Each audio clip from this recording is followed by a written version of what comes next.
Richard Ofori Ajiman Buedi, aka Zuba, one Ashanti Regional Minister Dr. Frank Amwakohini, aka Akure Nyame, omo akasa ede afa ho yedi ni nyina ebebre mo sanso na public health alert. FDA cautions public against consuming food retrieved from flood waters. Yedi ni munsem nyina ebebre mo. There's a flood here SCC.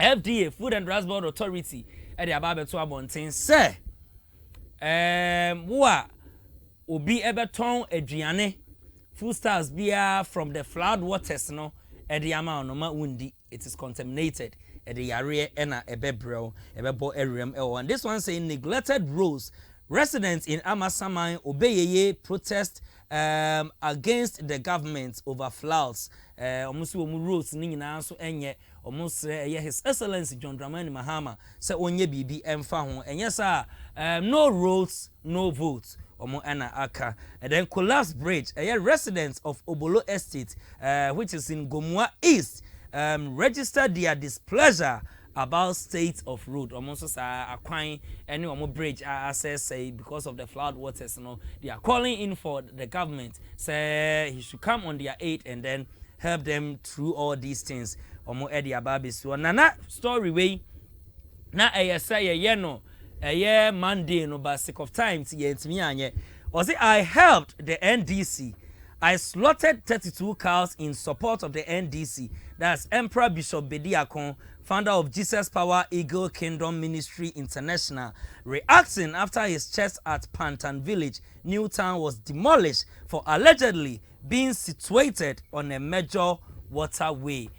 Story with me and cause I'm more interested in ebebo edierem and then Oyarefa flood structures built over water channel marked for demolition yede enusumunsem ebebrem and then Kumasi Metropolitan Assembly which is KMA demolishes unauthorized structures behind a Doom Cocoa Board building na yes Zuba exercise na odi ahyeso no ogusua wo ye na structures a amanfo a build e Cocoa Board a ben edum no odi bulldozer akosi so a tise soldiers no so exercise na omokan no omasha ase Ghana forces e omu demolish baby a omu nim say incidents be see fire outbreak be ba fire service car intimi nko flooding esia and I say jato store ba kuma from this store to one another no o demolishing nyina honya appropriate place a say omo build structures e wo ho it's omo agusu a omo yesa exercise no and then this one says minority demand immediate dismissal of Attorney General for supervising alleged wrongdoing in 350 million Ghana cedis relief fund. Yedi ni nyina ebebrem ni nyina eye flood relief fund no ehun sensem medical aboso say His Excellency John Dramani Mahama yedi ni see so no ote anti-tax flood task force na omo oye diskatwitwire ma omo omo ye say flood e be sikra enye se de see ye experience ye omo blocky ba bia na say sika no ehun akonta ene sika oma mpani chade to ho for flood we no eno ana minority mi kire edom kuma kitwa na ewo parliament mi kire NPP fo no omo atum ntine say da bi say sika no omo ehun ba bi e fine to omo sere Attorney General so o meyi no ho anu say wanya bibi pa bia anka His Excellency John Dramani Mahama Dr. Dominic Atingri Ayene yenyinim free so na yenko yenim ewa ha say this one says our country is very filthy.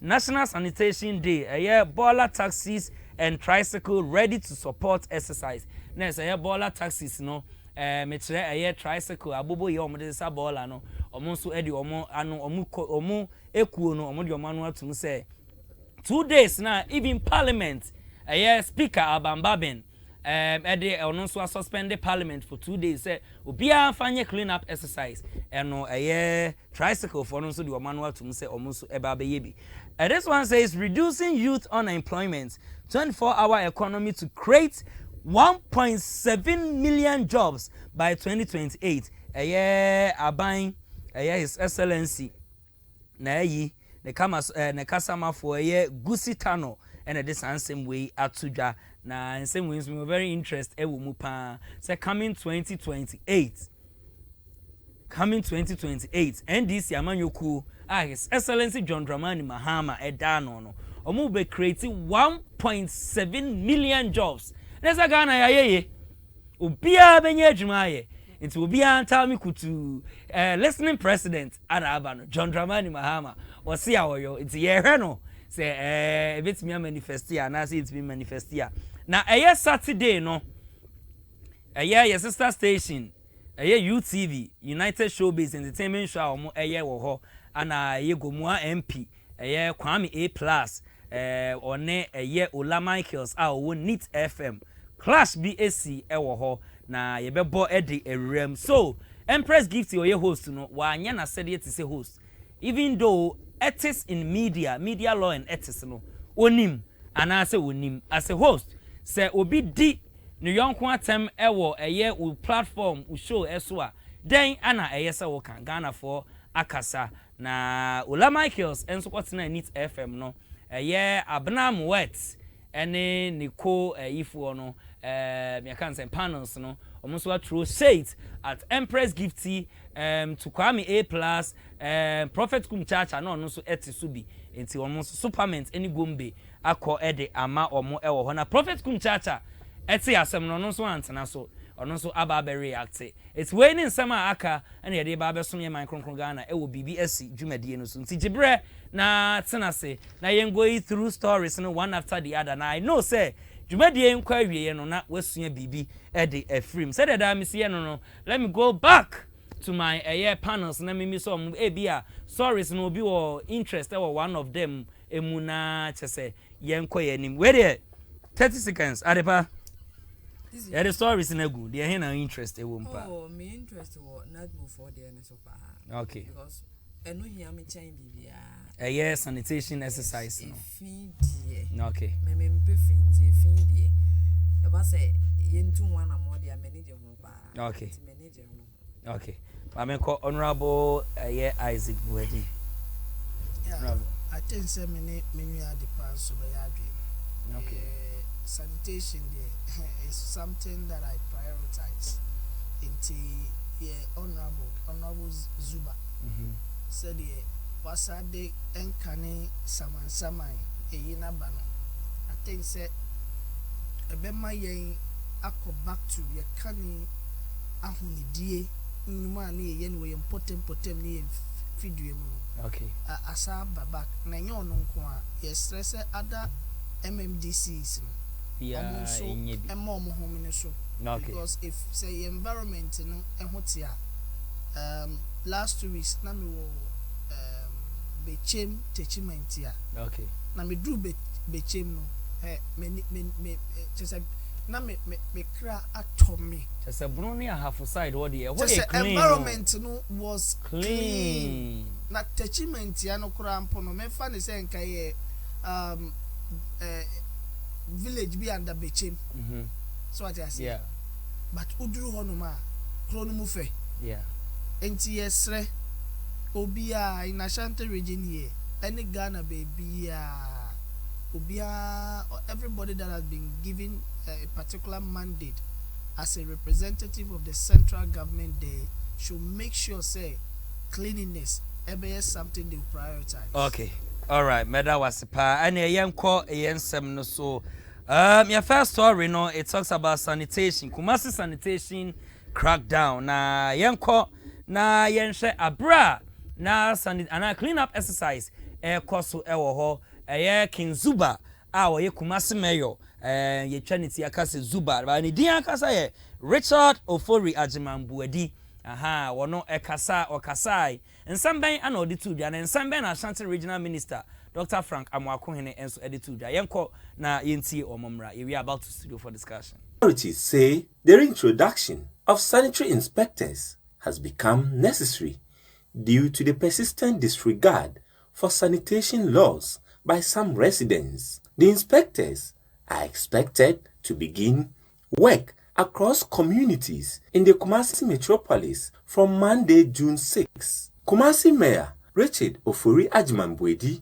who joined the monthly cleanup exercise, cautioned traders at the Bantama market against indiscriminate littering. He warned that sanitation offenders will be sanctioned regardless of their political affiliation. And so beginning Monday 6th of June, we are starting enforcement on our sanitation laws. And so we begin for the Manchester South Sub-Metro. We are going to be in the DHMC electoral area for 1 week. We make sure that every gutter is cleaned, every environment is cleared, every house is kept tidy, every weed around any house is cleared, so that we can have a clean Kumasi. That we in the NDC have been voted for to come and change that which was bad within the previous government and bring about improvement. And so when we give out instructions on activities that we will embark on and make sure that Kumasi is having an improved management beyond what was happening in the previous government, and somebody says I am NDC, and so because of that I would want to flout the law, I will not entertain such persons. And so if you're NDC, you should be the first person to look at the interest of the government and do that which is right. Major drains across the Ashanti region are still being dredged as part of efforts to reduce flooding and improve sanitation. But authorities say continued dumping of refuse into drains is undermining the exercise.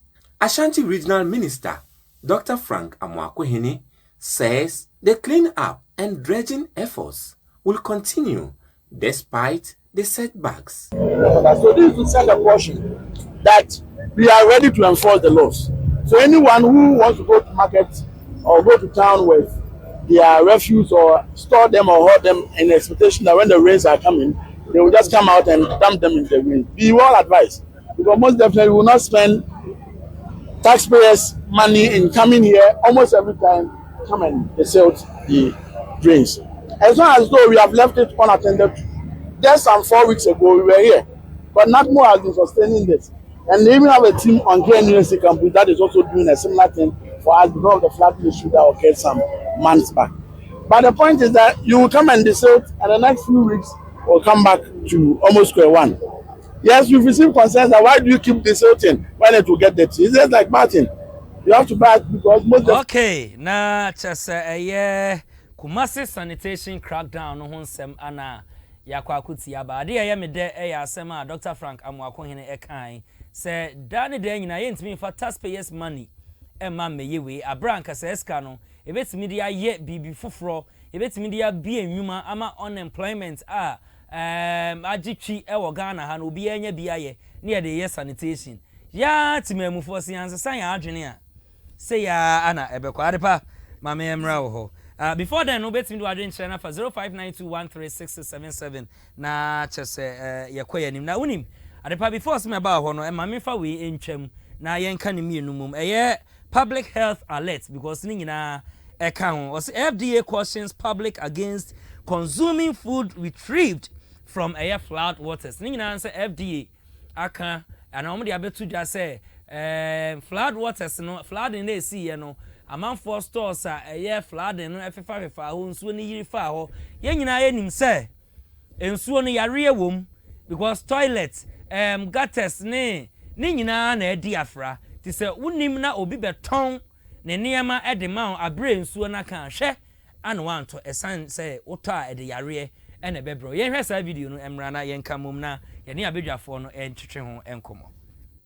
FDA ejuma ikono eden krata to abontin a wo Ghana fo nyina kokko e wa aduane anansen omanfo beto edi ni nyina ne se wo hye se de nsubrane etoye ema ensuo fefa omanfo bebre na so to mu niema de FDA fo e kan se nnuane so omanfo ekokko fa bi na wodi a ahwe ya na ya de bone ene wo kwakofa ama wo ho percent Ghana fo nyina enhwe yie na afen so se de bra ensuo toye na nenam kasafo nyi so na omanfo so sesa nnuane e wo ball mu ene gates ahudro mu no omanfo enhye se nnuane a wasesei wonkonkodi esanse bia na nnuane ekutayade ahodo bi woyinti de FDA ekane se obi biara enya hweye no wohwe se aduane bi a wofaaye wo biaya ne nsuo eyiri bia no se aduane no enye aduane papa ne sentima ne ndi enko wonyem afei so wonna wogusuada eton ne ma sa ne ma no eni abodi nkrata no wohwe se obetimi akọ FDA asoye amomahwe se aduane nim no wagye ho abodi nkrata nya sana se FDA for ensa so mu ahwe a no mama Ghana mra anywhere FDA ejuma ikono eden krata to abontin a wobo Ghana fo nyina kokko e wa aduane anansen omanfo beto edi ni nyina ne se wo hye se de nsubrane etoye ema ensuo fefa omanfo bebre na so to mu niema de FDA fo e kan se nnuane so omanfo ekokofa bi na wodi a ahwe ya na ya de bone ene wo kwakofa ama wo ho be sent Ghana fo nyina enhye yie na afei so se de bra ensuo toye na nenam kasafo nyi so na omanfo so sesa nnuane e wo ball mu ene gatesa hodo mu no omanfo enhye se nnuane a wasesei wonkonkodi esanse bia na nnuane ekutayade ahodo bi woyinti de FDA ekane se obi biara enya hweye no wohwe se aduane bia wofaaye wo biaya ne nsuo eyiri bia no se aduane no enye aduane papa ne sentima ne ndi enko wonyem afei so wonna wogusuada eton ne ma sa ne ma no eni abodi nkrata no wohwe se obetimi akọ FDA asoye amomahwe se aduane nim no wagye ho abodi nkrata nya sana se FDA for ensa so mu ahwe a no mama Ghana mra anywhere FDA ejuma ikono eden krata to abontin a wobo Ghana fo nyina kokko e wa aduane anansen omanfo beto edi ni nyina ne se wo hye se de nsubrane etoye ema ensuo fefa omanfo bebre na so to mu niema de FDA fo e kan se nnuane so omanfo ekokofa bi na wodi a ahwe ya na ya de bone ene wo kwakofa ama wo ho be sent Ghana fo nyina enhye yie na afei so se de bra ensuo toye na nenam kasafo nyi so na omanfo so sesa nnuane e wo ball mu ene gatesa hodo mu no omanfo enhye se nnuane a wasesei wonkonkodi esanse bia na nnuane ekutayade ahodo bi woyinti de FDA ekane se obi biara enya hweye no wohwe se aduane bia wofaaye wo biaya ne nsuo eyiri bia no se aduane no enye aduane papa ne sentima ne ndi enko wonyem afei so wonna wogusuada eton ne ma sa ne ma no eni abodi nkrata no wohwe se obetimi akọ FDA asoye amomahwe se aduane nim no wagye ho abodi nkrata nya sana se FDA for ensa so mu ahwe a no mama Ghana mra anywhere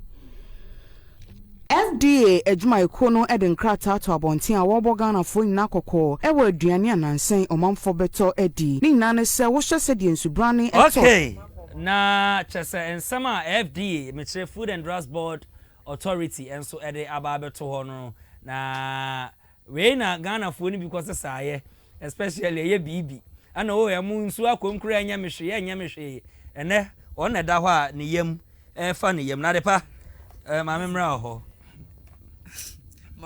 Mami starting free FDA for the so. Me to me no enuane no enye ni nyina na obi kudi a ebe ha no because me can say for you see opportunity mami can say na omonya ne ma asana kan rose won't me so ka say TV so ka say enuane no eduane ye contaminated toilets refuse akomu no osi bi wo ho a wudi enya o obi anhuri de wo city o hwe obi mama nka sam cho ye mayo obi be nyinsan onko hospital da otobe wafa no obi be ko hospital sa so sabi ba yen advice public ni say enye me nka say enjima no nsi bode me nka say de wo nsi bi kan say wudi abenya poison omususu ma ne nya say hu hu hwe ukọ suwatu kwan da on ukọ European countries no meba ukọ European countries ni bia ura omo shop metimi se bia omo mall anasa omo market omo ton fruits and vegetables no expiring date wo hu utimi sa ade ne ye fresh and expire but date na apa no broni no be trash no onim se wudi a se nye nne ana abenya sunsun sanso a some years to come and abenya sunsun sanso by year Ghana for the expiring date to aswe to aso mami enkano yo obi anya free shopping say o ka chan say obinya poison be no obinya to the food and drugs board. Men can't fine. Men like men for us to be a BBC esi na ye. Men for us so there, but can a different way because nye the omnyoma na ebi mo sasa nye nyina na obi kudi obenya poison. Bebre esonte te and bebre besai. Now when him say there are some products bi wo ho a eni kwan say e ben eja. No eja enya ben eja kakra bi are contaminated but what you wouldn't know. What you say? It is a food and drugs board that can say we shouldn't eat from the flood waters. They are right. Is you etene on? Johnson and Yama nko eteneko engina faako se gina faako de a ehu chense that's the flood waters na tata ho engina eteneko de nsuo na no ode engina eteneko na omuni eh o de se de aitie obi ti ho no da bitie obi flood waters nnuane no what national television so where can say that wanya akofa wie no omuni wanya akofa wie won tumu obi akosesa mo obi akosa toilet obi akosesa gam osa biscuit ensuo ne ohun ensae enya won tumu di no obedi asemu odi wie a obe ye no ho aduru it's only now nsanya no ho aduru debi o onko nka kire ne se de make an names onko kan kire ne se onya ya ma wajaye yeah address the public and say enye contaminated adane poison and then it's toilet ni e free mama can some show men can say ye wo fie utimi aduane bo wa wo di pa but utimi say e bi free to a unya ma ne to fom ho da wo befa me de meja amana to fom enra me got orange or this side ma me ameba take away no ana eto no epaye ena yiyigui mansesa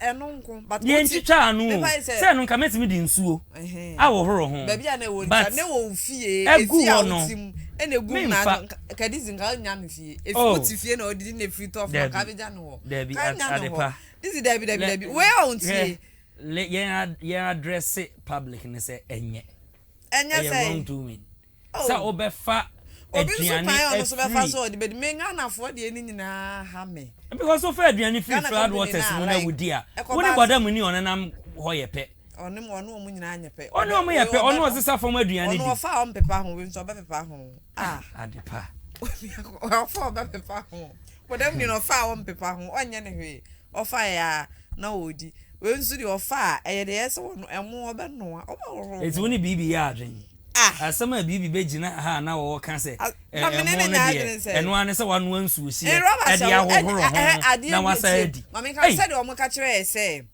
ensu a ni nye no onu a wokum emo ewum bia the same thing na aduane on inspire no kwanda onu a mo ewum no wokum na wonim se bottle na na se rubber no ehye ho dan akwan da omo faaye afa oba betigu ade so ne hata be wo no ano the FDA kan de onu omo nya men ka sa me no omo nya adwene but wo say kire kura se nipa na free flood waters no mu no o meti anu ngu trace on hata your company bi omo nyoma bebre aspire to still omo do omo nua na about say eno na food and drugs board me food and drugs board omo ankasa no omo nyoma we su bia de pa me ka say resha for buy what first a year omampanin fa nani enkyere dan da nyina metena ha meka se wo madwuma a wo ye na ye tro kan eye adwuma me makoto bi so ewo eye race course se me mo product bi edin ya stamp so a expire o mo de spirit ebo o mo de cotton boss spirit ma na o mo de achi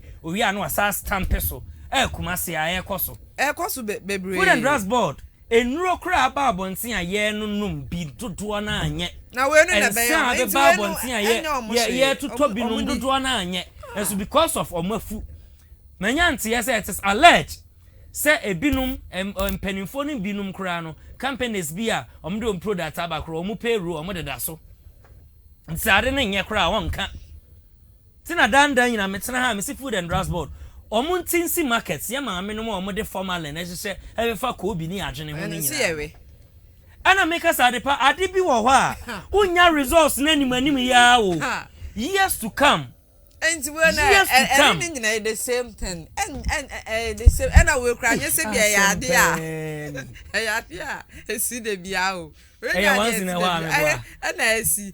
And sorry, yes, be a yes in many home. But say, walk as and your man or Marcos Sano.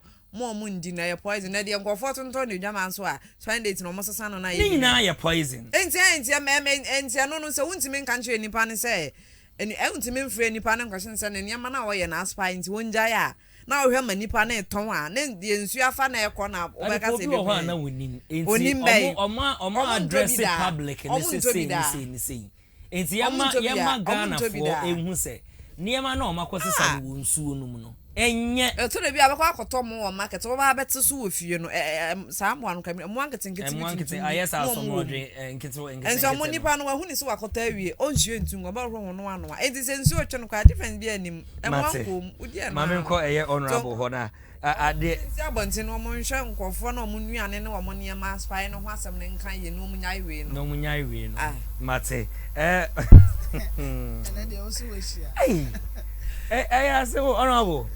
Ube also be entertaining say amanfo nkofa flood waters fools in Indi.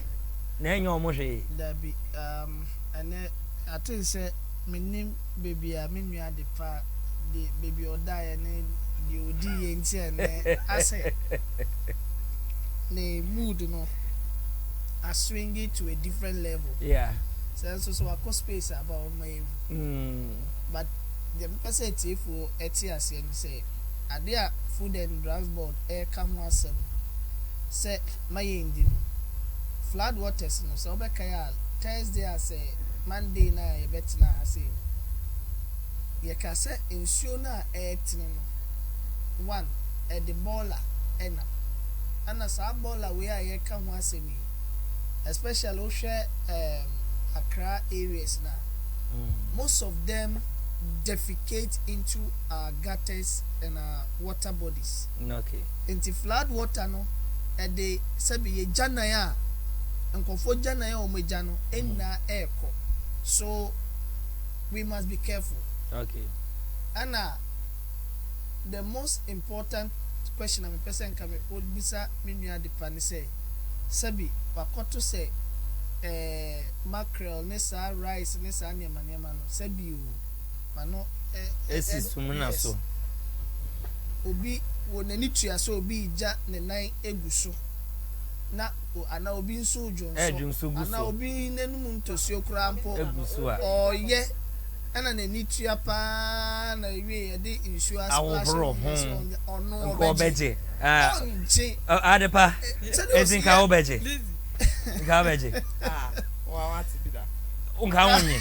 David, wait. Meba. Seka wonye. We no. Aha. We no. Was wonye. Enti se menya no nwie.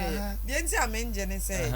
Eda ho no wakwa bunye se bi ensuo no ensuo twe ne e fa so. We nsu dey different. Ensuo ne twe ne. Okay, honorable mama nye ne bibi sei. Se ye de sabi human feces. Yes. Ana ahono afre nsuo me fan said ye katade ya say eye nsuo eta ho afre nsuo no ana saa niema food stars ya akikan egum yes ko yi bia so ko feed family ka ubeyi chiremu ye chem do ka menti ase me say toilets sorry to say obi odidi bia on fan cheme human feces ana nsuo tade ya nsuo a eda ho eta ho a entene ana saa niema ni gum ana food stars ya ye honorable kekan egum ana esi ko yi bidi antika be yi adi ya no an kwa dia enya the penny kind of they debi but you see ya no aya me say me studio ha ana me te baby na me sha kama kasa wakoje ademudie bi na debi adepa nsema wo kekan wo studio ha dia ya me wanwa. But there me person for enyante asen say e beti me the cholera outbreak yeah e beti me the typhoid one so when you be da meant na one kasa sane man e normal go and take it usually na nya the content no but what the make us enya be egu memfa ne sɛ konko ni mu na mmom ade a ɛde ne ho abɛka konko no wobɛwohoro akɔsi sɛn yɛn mu dodoɔ sɛn na yɛtɔ foodstuffs wɔ market places bantama swame kwada so market a yɛduru fie a yɛhu adwuma yi ansa na yɛde ayɛ biribi adi okay enti ɛyɛ very serious na ɔmo sama guidelines a sɛ wopɛ sɛ wokɔtɔ adeɛ wɔ kurom a mentɔ adeɛ a expiring date no sɛdeɛ na woka ɛnɛ sika enti nipa ndwene nipa ho kwan a ɔbɛfa so ɔbɛnya sika no ɛno na ɔhwɛ na mmom nipa apɔmuden hia nti ɛdɛn na wotumi ɛde saa adeɛ na ɔbɔ odin liquid formal yes alcohol paper date na wasabo date ato so then obi nso de formalin nso de nkenim sɛ samalefo na use water ɛde yɛ adwuma na nipa de yɛ saa de we ɛma yɛ di hwɛ wokɔ hospital na wobisa doctor fo no sɛ yare ahodoɔ a nkɔfoɔ de ba G Kolebu any other places what is the result no more kyerɛkyerɛ mu akyerɛ wa wobɛhu sɛ our actions and inactions some 5 years ago and are resulting and when it comes like this sir now unya sika and I'm more free baby and now betina radio so after near be la sula on now bet Food and Drugs Authority na name Food and Drugs Authority omo so omo mo home so okay sabi de bia meka o yase Ghana ye both Christian and Muslim nation traditionalists in so now so ohwe omo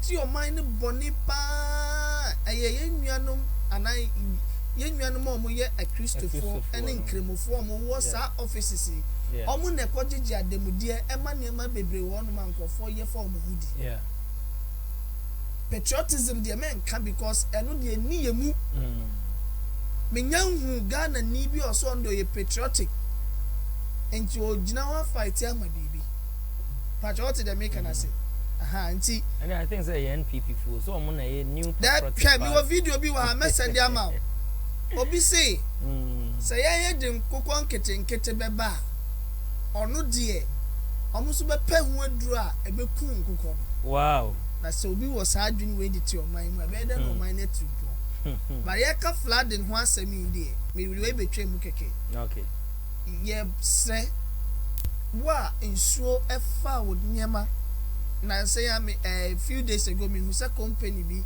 ayo madwen so mo de ade bia insuo na omo product bia insuo na ka emo anwa macro sardine ni sardine they are disposing it off. Okay. They will not sell to customers. Okay. And we will applaud them for that. Okay. But yen na yen hwe ye ewo niema akokoso na say no with regard to flooding said be ya onkofa yare bi enko busuem na nsa be ya how and that abai no so na you see taxpayers money e dey aba be so we. Okay. All right, honorable Medwas say what to Jano. Adepase say? Omuni.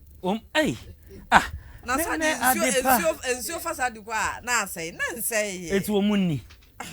Wa we okay so pese wudi no di Debi oba me say we advice to the public who minim say advice yen mo mu hu say enye bas chinchina omuni obi adi enye omhye mundi mate na debi o ye wa ha enyema bebre ye ma ye kodwa ye ko market o ye hu niema o obekọ na menka ne se enka ka omo no anuane to tomatoes a na apeche no ene meko emu anyina egu sesa me hu sa de na aduane meja ato tomatoes na cha se ewo bucket na aye chak na nsuo gina ho no ene meko no eno because eno na ye nefo okay eno no to ya odi ko ofie ko yam dia ko ye stew okay na ne isadi ne makani ya nsuo twifa so a anyway no ayibe na wom njes FD on meka ne say omo market na tomatoes say sadi say omomfa stamp bia embos omo de stamp ne ya no meka ne no ma pepa no omo de akọ ho apepa no no omo de fofra no omo na esen ka FD omo hwe o say omo bibia omodi be hu say stamp we say your boss no fake we your original one. Okay. Because koso e na edi enya ntinya no na be ma ombenya yare ne koso Matia depa se say depa am ye hu say se the human feces efra eye nsuo kura ne de sardine ne mackerel ne nasefo ni guma ubeyi edi wa me hu mesre omo efre no mesre obetimi do adwen channel for 0592136677 mesre se munya efre yenkwa yanim also neglected roads. Residents in Amasaman obey protest against government. Demand urgent road repairs as poor roads disrupt transport. Yanko na yenti omumra iwia ebe to adwumadi no so. No road. I'm the brand new.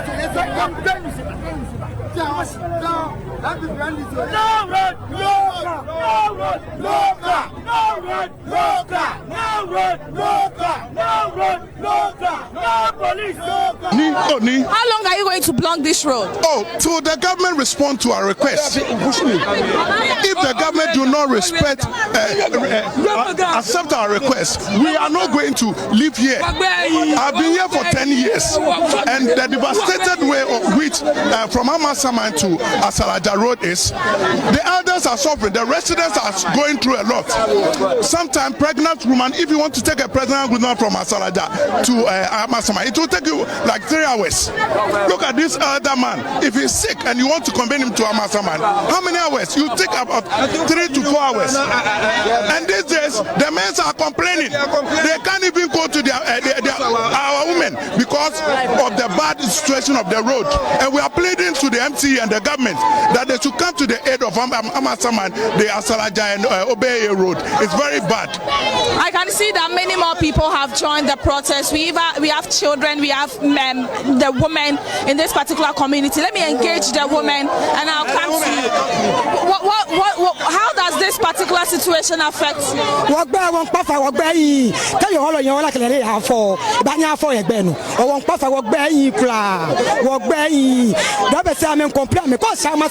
Okay, so her concern is that the poor road network is actually affecting transportation here in the community, because now drivers have no choice but to charge more than the usual or initial amounts that they use, which is a worry to them because it's affecting their businesses and access to essential services. We've actually also heard from some students who say they are unable to meet the time they have to be in school, and more of them here sharing their frustration. And so you have a car.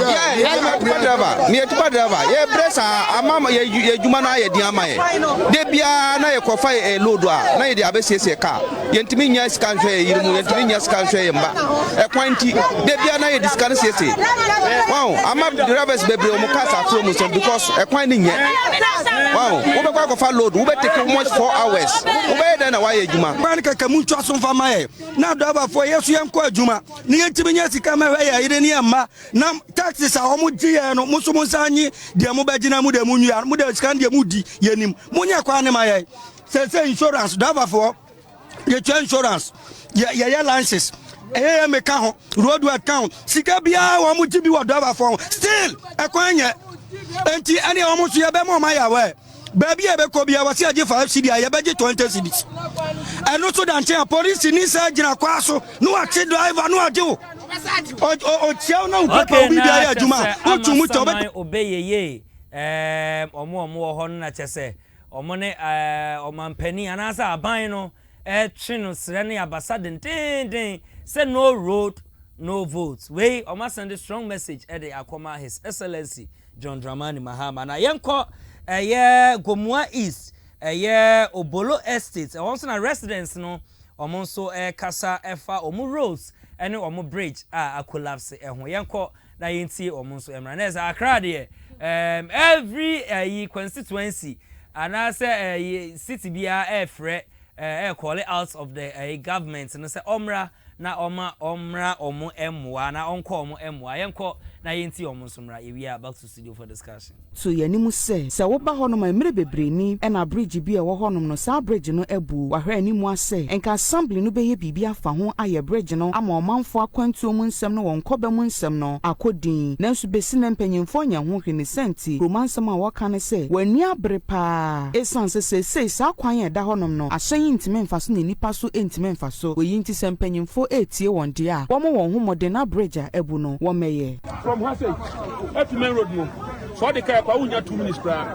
main road na ni kwani nya abroko okọ balofu kam ebe na ka so ntimi kwa na befa so fra kra na be so akọ kepo so na se takrade a Hana na ka na fa eno ye because omo ye construction quality kwano even kwanta na oye kwano haya ache no tu gravos e de ne point no Hase no mo amutu ka so be ka budumla tama blast ye no no mo nko general ne kasi nya fa ko tu anwea ndo anu kwa ka me ma ha fa ye me no because ka direct ba ka sitie e follow na ma na be jani because e crane ntino kan fa ma na me nten so kwa nya easy to wash it away no ndi sa mo amu ya adman kwa ka bi se sia mo mbra na ka mo fa bode ko me bu me na mo kata ntino nya access bode e ba so mo fa bi mu say collapse bridge ai wo Obolo estate eye Gomua East omonso nsema omode ato omampani nanim no bridge ne de ye hu ye ebu agumu pa adepa Dizzi mamemra ya bought 2 videos amasaman obeyeye omonso esufa omo akwan eho what say the last person here kan ya osisika ne de omutua edema omo police forge weje na so omo afa anya kwan na omonso beto omo transportation emu because akwan ni nyina asese ana bridge nso collapse ewo Obolo estate ewo Gomua East omonso na call out of the government ne say omra na onko omomua na onye bibi emfa ho emo mamema 5 minutes ewu Dizzi ekwan a ya enye no drivers for no ya no mo breo ba yen timam for no ya na passengers ya na yen jene saa because ekwan a enye no time bia je sokọ fitem ye hwe ne car na ma no okay asie nyina betete time bia eje se wokọ e ma ye hwe man because ekwan ya anya bi ti se manso kwan obekwa baba na oka ase ase akwabi kan ne timechia na nze ye esi form enti obeto fe nim and omo kan nso no me for omo so because onko ba ko mienu mama ne car na ba bia break na ha ebu na ha ese no abeje mfanse so 2 cities no ja ese 2 cities na oje embo na onya mfa so enti yesre mpemfo wo se omoncho omani nkwahwe wo because omo kan ne se ne bia ye be fa ne se bia fair ne nti ne bia omo kan sa na the way nsuo ne ne mesi ko nti na metimemfo but ekwan ne nso hia wo and me ade ba kwan ya na misro kese pa ne se wo tekem na kwan nye na driver ne nso san ya careless wo chese wo ngoduru ya nso nyina aguje na ukoduru ya nra ka bia me fem me bi sa meeting se ade mo ka se firi he ko ya mimbila na ase ya ko be se dwumadi ya sin bi sa se nra wa nko ba bia me nso nim se nra ko one se nra me wa unim ye me ye dada unim so obi be shama de me kwa ko fa ama no so unim dada eno de nka minimu ba ko no na minim ba ko be unim dada nti Hana mmeka sa me ko baby wo ya we dada enye because the way our drivers when ebi mo ya careless no utim a undru ya enra looking kieshia aka kache meeting say kache driver ni say minyini yo miso ade mpese me minyenwe ntonto kache me say maame ade na me say ekwan ne nye onsunso a wonto obo ema om honto ekwan a enye nso no timemfo mkofa ne ma bi om de bi beto so because driver ni no a charge ne kese yeah nti obedru ono so behwe se odi bi beto so nti yesre mpanyimfo no so munchi o mani ko because ho kakra ne de wa onim ho de ho ne nye okay from amasaman me refi sarbo no de me refi hodin ho nye kra me mate ba ko ho na ote tama na ite kaso of anko bodu asam na me ko ho nye kra nti yesre omo ntwan ma bibi nsi ansa na omotu ho anamo okay omon emia omani anu we de omoncho omani kwhwe wo and say the drivers for netimemfo na start no me manso kwan say omanya aman ne a me kwa da bebo mo so ye nto aba me maka okay maka manso kwan ye hye amasaman obeyeye na ye hwe Obolo estate Gomua East MMDC is no mo ho omunhu ya na MPs omo wo sampesua no so omo hui even assembly members into obian reported Emma authorities no ma ye nhwe we live in a country unless say oyone kese bi asi ansana ye mpanimfo ye hu say there be yenye say flooding sensem ya ana mehu say ye John Dumelo MP member of parliament ono kra or John Dumelo we hin aya waso wache omo free dustbins so obi anfa bowling na anim ade e be ye ya ne say dustbin no kras aye ma no omo mefa debi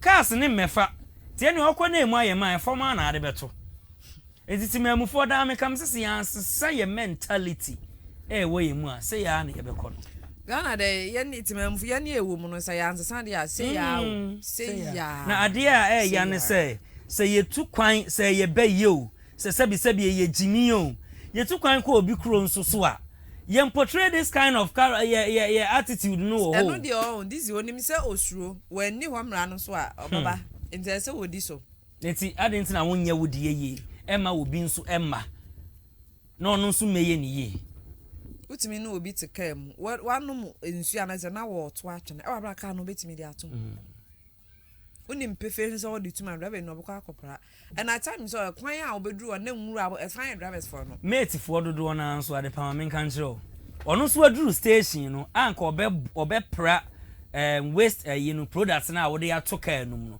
oduru station wa na ode omo brush no omo brush no ode apia gu station wa na amanfo atieti asoa na chese what do one was yana mami ko honorable wise buadi eso na baby a the pedro no me pese what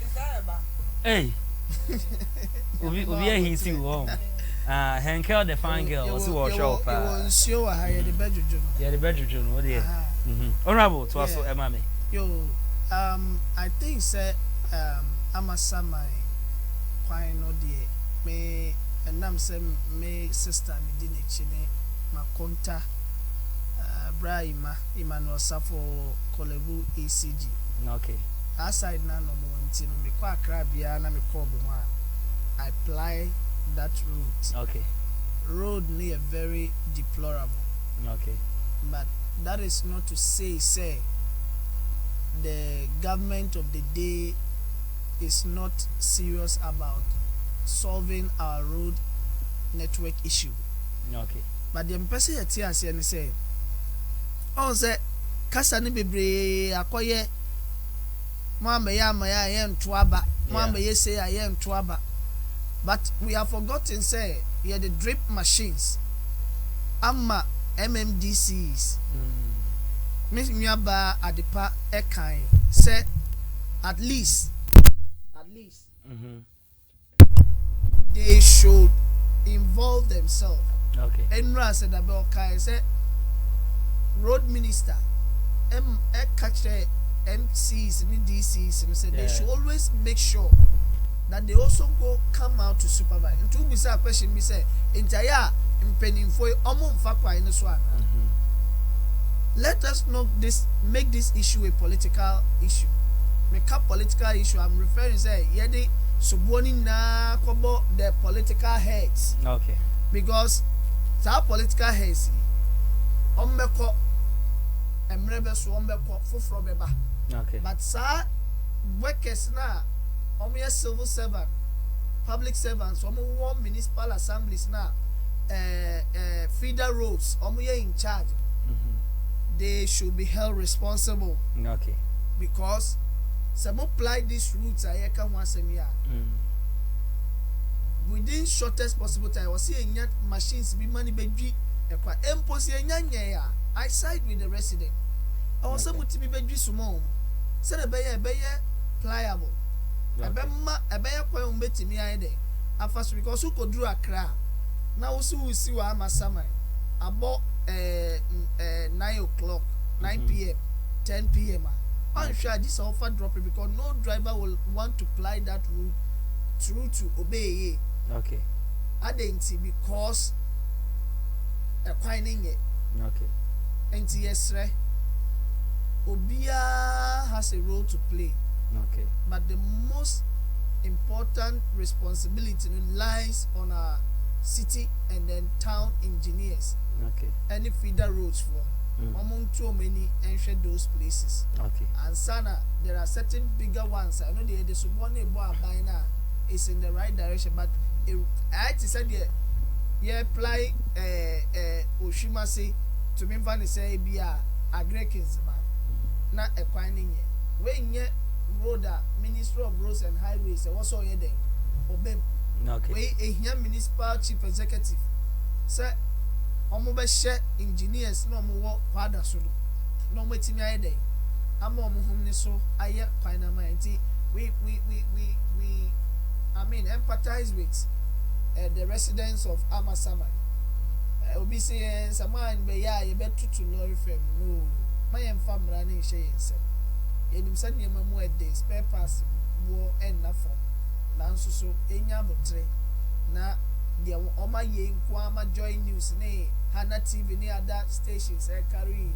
Vijidi say the right people will get to know and respond to it. Okay.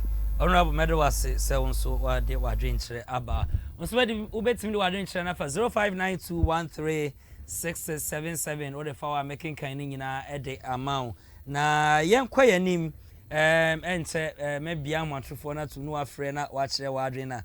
Message be about hi, mystery. Was it hi? It's your boy Frito the unstoppable from Mirabeg Media Network, MCR room. Your studio background, okay. Real good job, boss. Okay. The Asha one of the manfa and can you after the program, Robert me a friend na Yehudi ye de afa ho.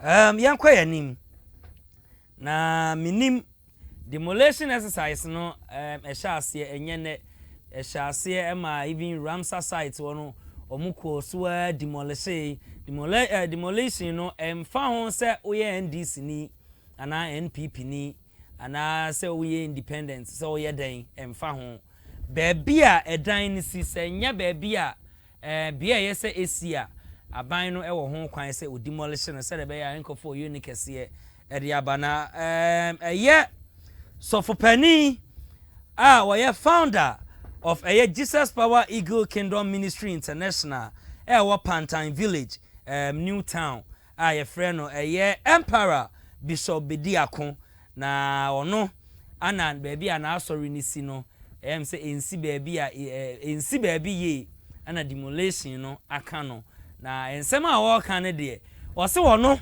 onpo mu bisa general mosquito ese edun katia se oboa NDC no ekum 32 cows enentwie 32 enema aban no current president John Dramani Mahama ebetena so there's a rituals bi so for penini ya rituals edema NDC amanyokuo no wetimi ya gi ese edun katia as evidence say oyawe say okuma nantwie maako 32 and they are rituals ema his excellency John Dramani Mahama ebedi akunya no obedi akunya na wi a mu bebubu na asore dan ene chaos esi wo yenko na yenko hwemra ye ba na ye bia hoatofo no so atum na afrefo nso afre na omachire omadwen ewo ho so please take us away na yenko hwe emra. Le continue mosquito fier. Le continue mosquito fier. Mais le continue Dieu m'a côté de tout. Allez boire d'ici. Allez boire d'ici.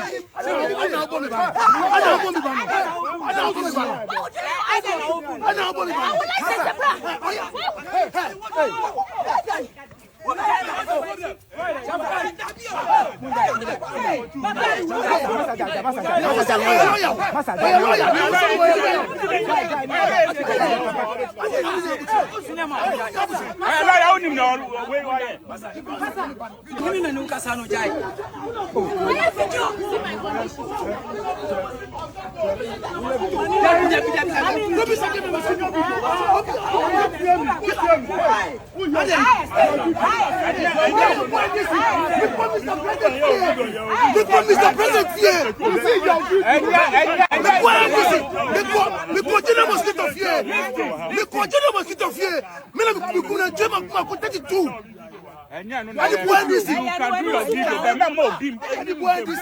Ana obo me ba. Ana obo me ba. Ana obo me ba.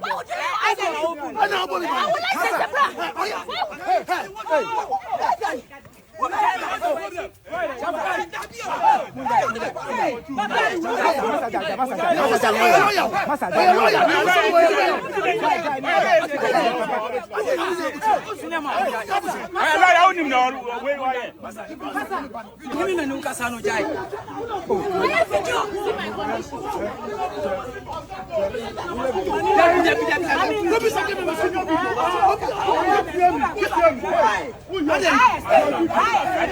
Okay. Na chese chaos kese a esi ho no say obi abre ni moja ni aye rituals why sacrifice with 32 cows okwasi edun kete afie ana okoye sa rituals no edema NDC and his excellency John Dramani Mahama emo mu bedi akunya no so na emom okwasi na asore dan mo ba be demolish mo be bubu efiro say honya bia say osi edan na one mo kan so amo bo ne ba na yire nso fa shovel so de o se na yire nso ye lawyer hey so for now odi sa sebi nyina mransem no ye fra na ye Emperor Bishop Bediakon one ye founder of Jesus Power Eagle Kingdom Ministry International e wo Pantan Village Newtown so for no na ye kohwe na yi bai oso betimi abo awrem na wa kire wadwena number is on your screen adepa yenko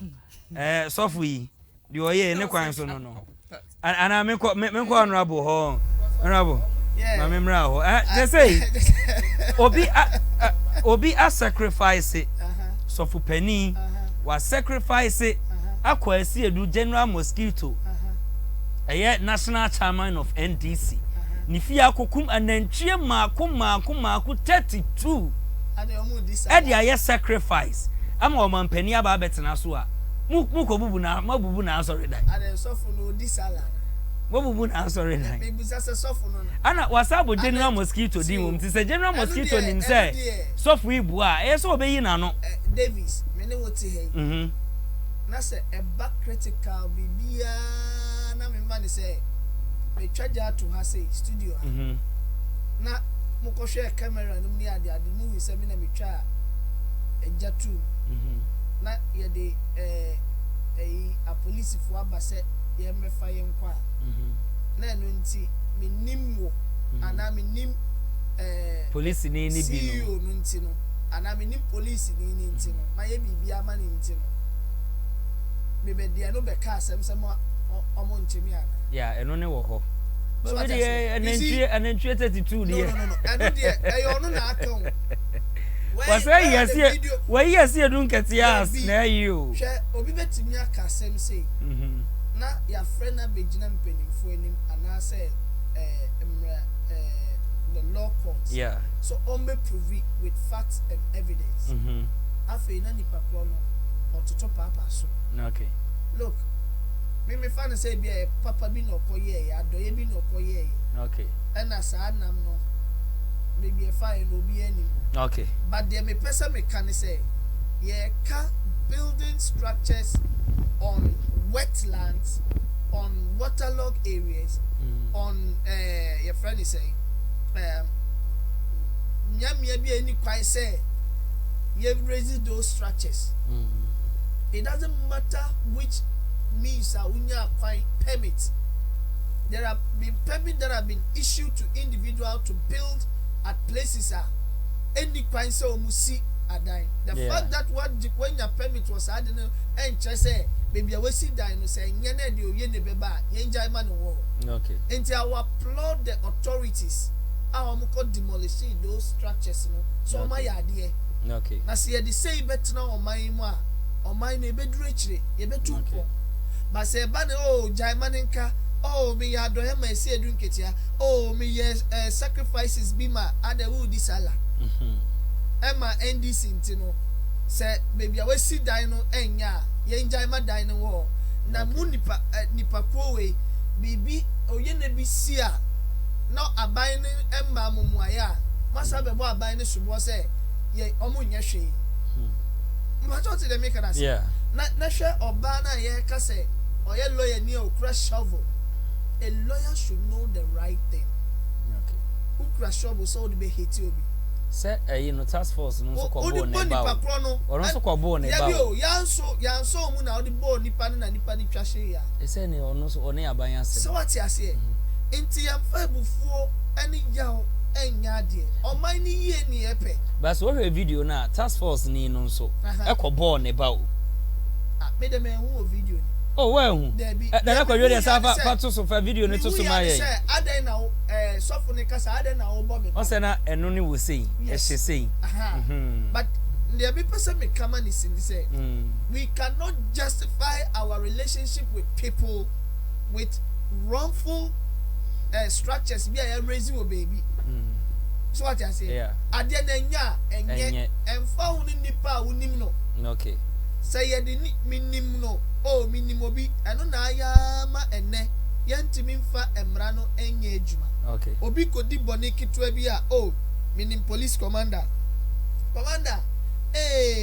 me ba we say ni na commander so atwi phone no afre the junior officer ewo police station kro osis we handle it this way na some na basa me ho aso no odifo ba protocol bi akoso ewo ho ebi nso wo no ma on difo enso ye be ya some na basa because obi nim penimu bi wo baby obi adoye bi pen okay ya de sa chichire omai no into to me catch us off on say ye bu okay your all case or yema NDC ni general mosquito ni de me fa ne say mini salabi no ye e ma ye de share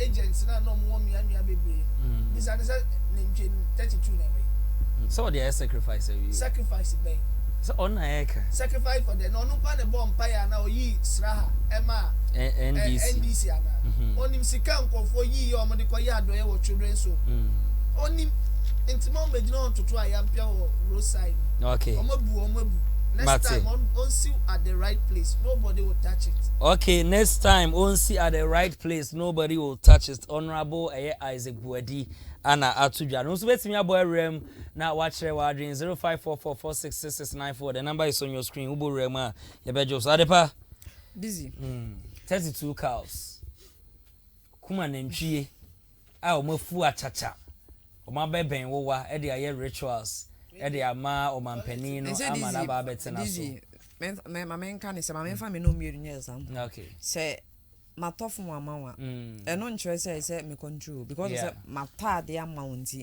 se de una be kire me nipa me peke no course ye mfre we ye ma we me se da bi eno na ama se Ghana se de na menu be ma Ghana ha ne ma bebre e touch ma because enipa no ade we ye nimpefe se waye because I say onimu obi onu obi ye free adepa hold on emma me na me fa call away hello. Oh, okay.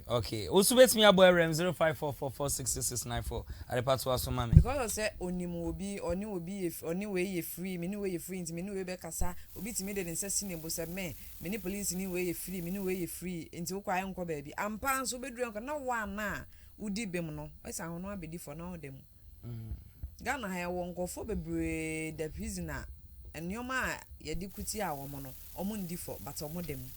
This wakoye bibi ama Ghana ba na woka se enu nti baby awoda ni si no e de oye ne beba ye master na yin so na mfa oye ne mefa ni pampempem ekra me hu se emfaso bia me ni se emfaso bia ni so okay emfaso bia no he wo so okay because enya wo nko na ye enya ekoye se ase wono wo madi nsa wo so bi e bia bibi aba mo ntem nti e se wo de ne de ye favor because of enu nti but ekodi other side de ya eno de nka yense no we de say dan enka ya koye se eye prophet Isaac Owusu bempa de ye bi one na na adunya ye so obo mpa ye ma na na adu ebi di ye kunya eche agrada abo pa na ebi ni this wa unu obi aya ade e na ade na wo ye nantwi a wo kase hukum nantwi sie no menye sure say ebi kura beti amba say wo botomi sika church members in India. And I nye church members kra na and no na make one some. Ebeti aba say bia yes. Okra na bia wo de ade bi kwa say o bia yenye say ye be fa. And o say fire sacrifice. Yeah. Enti ano de obi emfa ne say obi wo problem no ba wa sorry na o che na kwanche no koya. Eno nje say bia ese say o che ya nipa no che na o che no no so be fo aso no be che ya o. Okay. Me na wonam na madam for no na wo ya ade na ade na wo ye no me sure de nipa na odidi no no emwa wo ho na me ma wo nko. Okay. Me ka chro. Okay. Because eye me a ebi a nipa na odidi no no so nhwe ma ebi a wo mfa ni mo no so beka. Okay. Nti say wakoye bibia ma wo mo na ade na wo ye no omo fi se baby asese wo dan ni sie no omo ambu amfira na omo ansesa ne obi mu wo hwa ide oyo ne beba wo nipa ba akofo no asori dan ni nti no emekum nipa mpempem. Okay. All right, Emfa 32 ne 31 1 o ajisika mnya so so ye no kwa. Okay. Da ya de man kufu nti kufu na wai are na kufu no atam na wonka. Mama nka bibi kakra. De me pese me kan se nyame onfo abone so. Nyame na aka ewo I think say James. Okay. Or the Hebrew say emfa enidie ma those in authority. Enti ye yimpenimfo bi ewo institution bi se omo hwe ndi dwumadi bi sade no mo ye no se nya de pa ye betena ha no se aka akondemn o ba se ya de pa nko ade a e be bo ma ba so se omo nkoso no mo nye enti wo ye nyame adwuma eno no nkire se ye niema bone asofo ye ka niema omo be si asori dan omo be ye we a illegal means or money in certain documents in the idea. A beji will okay. And so for the sacrifice said it could be crass a mosquito na the tuni bottom mapanchana the man or tuni bottoms come out cotton and tree. Okay. All right, and the Nyashi. Ubetimi Abwe Rem na watch your warding 0544 466694. Yanko or Yarifa flood. Or the structures built over water channel.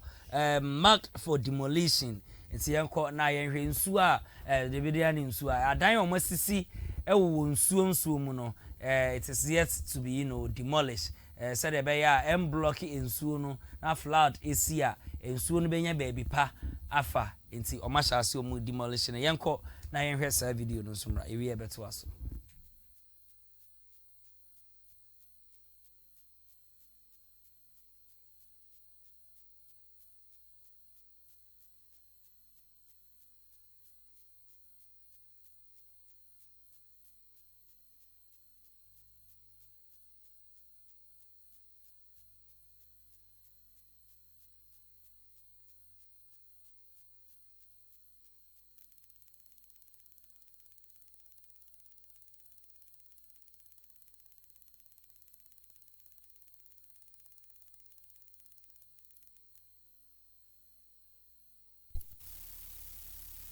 Omasisi esi nsuo masa block no eti nsuo no enya kwan na chese wakompo nsuo hwe nice buildings sisi nsuo na make say baby ya ne ha enye nkran kwa na chinchina atwan kosi wudan si esei edan ya sisi nsuo mu ni nyina ye ba bebubu no cause ma block nsuo no wa hwe see this nice building 3-story building. Hello. Hello, good evening. Hello, good evening. Yeah.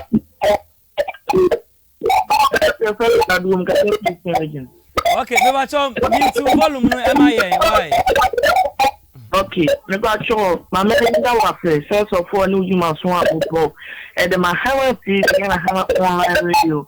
And you know they got kind of right from the media network. Similar over by I go put it now and you must want more body Kumase and name is pattern. So in super also and also a cannon important them. I like it. And the first place I mean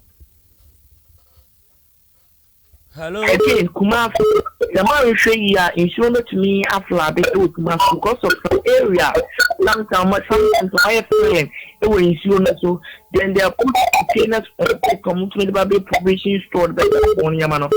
In front of the country now on so much money is an influence and one day and water can be and also a flat.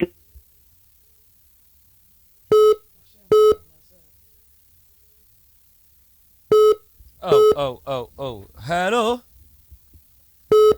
Hello, good evening.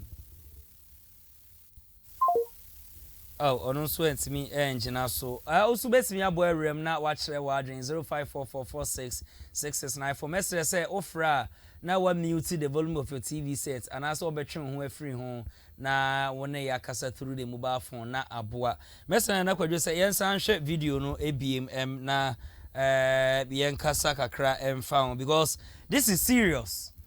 This is serious. Dane dan nyina meka say wanya sika say to to buy a land and build something on it enye easy. What it too more rem enye sika wa wo hwe Hana. Yes, wa blocking nsuo no. Wa blocking nsuo no wey nsuo no mu na wo si chese concrete abo pa chese wagu akaste wa ama na ye den ansa na wo si dan na si so no.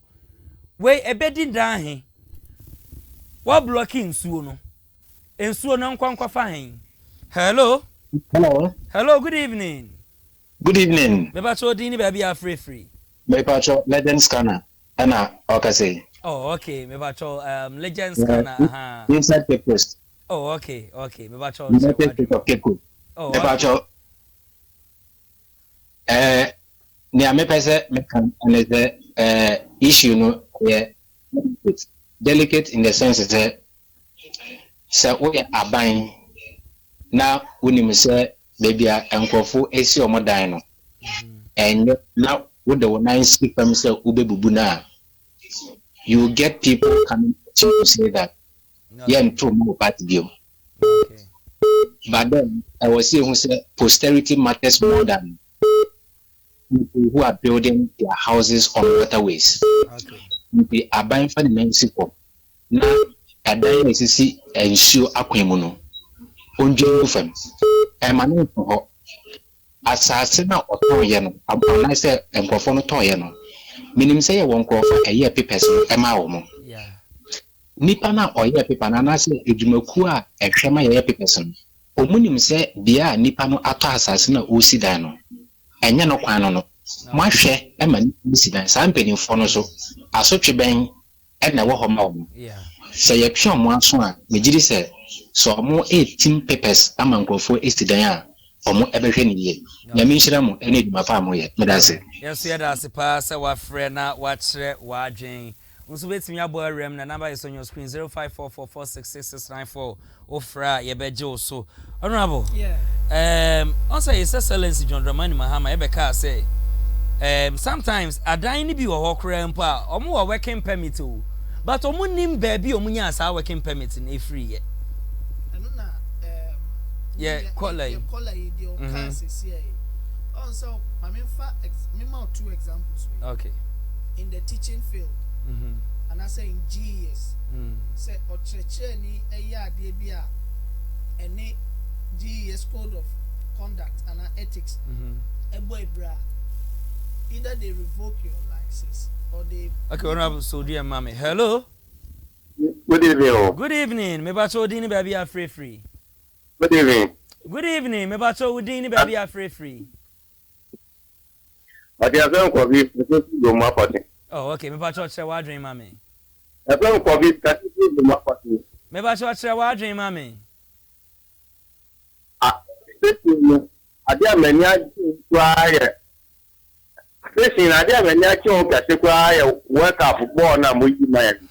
Okay. Because I'm only getting any baby I did you. Now, so service, the blue for now, you might be sure I think I can make my education. And I want lot of especially you know, off. And I said, you get your money. Oh. What up also that you are moving to you never said, we are one we I am cry. Because of now we share. Okay. All right, yes, we had as a pass to a friend, watch your wardrobe. So, let's me a boy ram 0544466694 Friday, Bejo. So now, you know, watching come concerning stories now, you're discussing. Honorable Mammy and Bro. Over GS, so yeah, I did be GS, GS at the mouth. Okay, a Ghana Education Service. For the health sector, similar thing. Enti seba land documentation. Okay, Honorable Sir, hold you on, Mami. Hello. Hello. Hello, good evening. Hello. Me bacho udini baby a free Bacho good evening. Enti e wo free TV no so ene me nkasa. Why? Hello, na mo the sign. Nyame adom ye ho ye pa. I hope so ho ye. E bacho you. Oh. Mesre say ofra entie wo ho ene de kwan so ene me nkasa through the mobile phone. Now we dey atwe ho free television set no ho. Enye sa distraction eba ha ye nte wo nka. Mo nso ukasa na ebe delay. Ti ene de kwan so betimi asa abo awrem na wa frɛ na wa kyerɛ wa adwen 0544466694. Enti da me ka say omo ye land documents ho adwuma issue permit to potential developers and as builders. We should trace the document. For instance, demolition exercise here because okay. Yadika you was to trace BBC because into what document bia na say bibia na prove kura we should trace and get those who really issue those things and give them punitive punishment. Okay. So that be deterrence, be warning. Okay. Hello. Hello. Hello, good evening. Evening. Udini baby are free. Pacho Ghana was up for dear man. Me Pacho Ghana free. Why? Wadaroma. Hey, asemu. 0544466694. Message ofra na one ya communicate concerning stories na ye discuss ewa hado. Ora wutu asobabi. Enti omo issue this permit, especially the assemblies. Also, so obi build this structure be. No nyenwe kredu baby I say stop work. Ni about date be egu say produce permits. Yeah. What did they make? Yeah. Okay, Honorable Sir, hold you on, mommy. Hello. Hello, good evening. Good evening. Meba show udini baby are free. Meba show udini baby are free.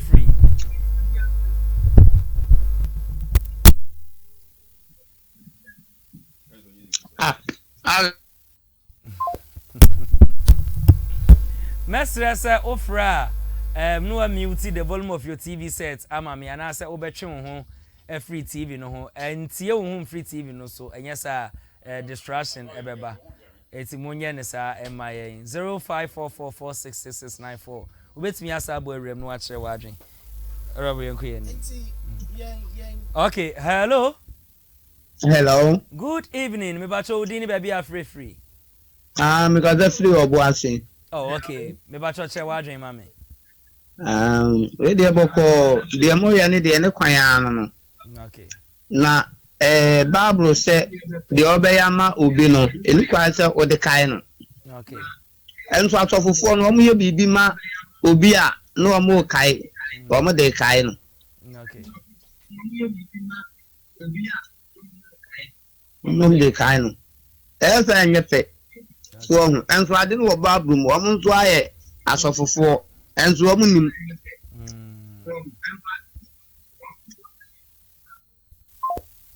Okay, ebedo was so afraid watch wadwen. Mesre se ofra entie wo ho. Mo de mute volume no. Ana se wo de ti volume no so kra na se fatu mute. Na ene me nkasa through the mobile phone na emboa ye mpa. 0544466694. Yeah, best assemblies no issue some of these permits. Okay.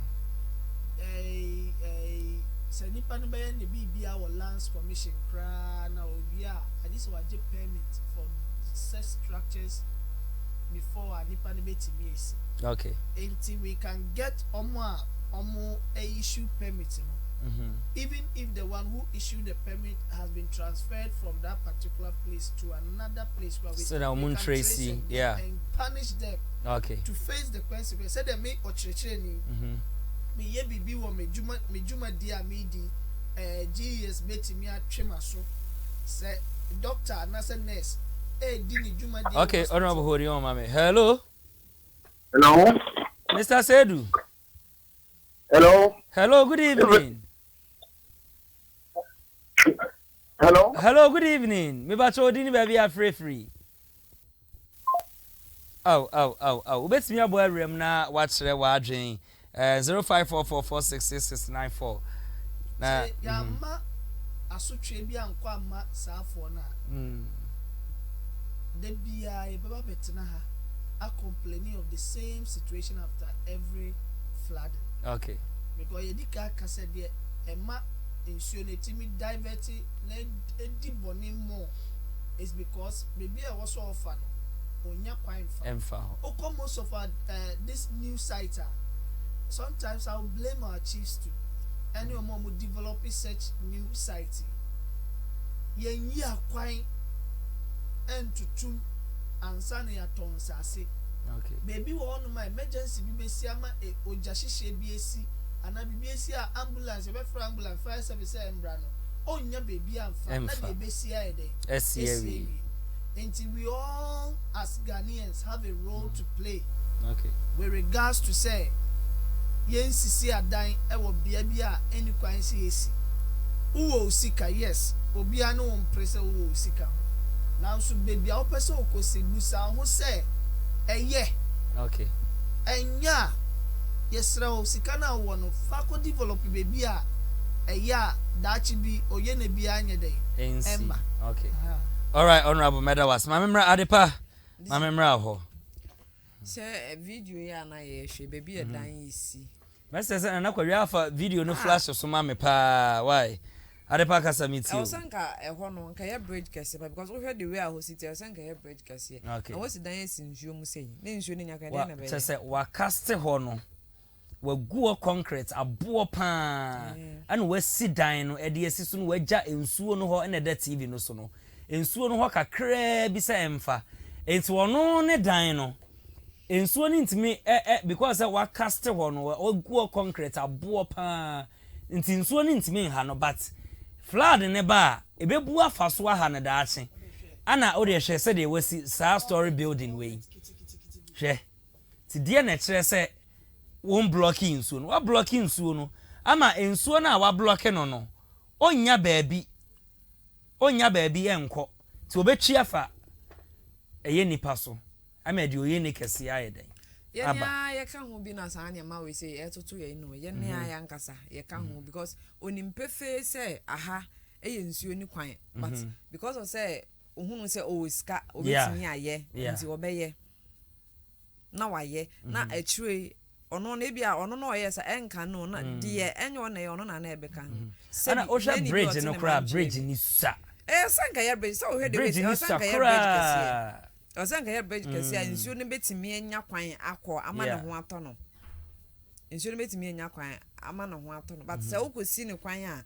onya kwan nti say o start say wo yira mo ho na na obeyira fefa mo onko ba bia ene nsuo no nso ye yes e fa ye nsu kase o e fa ye nsu kase nsuo ye nsa na ni brepa ye ne hu ni say bola ne sa but nsuo ne fa ye nsu kase e di nya e fa ye nsu kase because nsu kase bi wo no oda ho kakraka nti ukosi no kwan kaka ode ani bi no obeha obe tre kra obeha enenya akra nkonkoma se heye ubekọ baabi no na obi I think say ebu akwa uruom ho me fa mi fra akra ba na southam traffic ni gina mu pa no ka ne de yekorura baabi okorura wa betisi yi office me refi be house inside ana yes I said house in hono fie bi na fie bi wo ho anaka bitimi korura esu yebo a ene da ho esu yebo a ene da ho na obi asi ne dan e wo asu ebo anano pe then I miss ano pe it's in the next day yes I found any pano de a year but to was all my can and found wow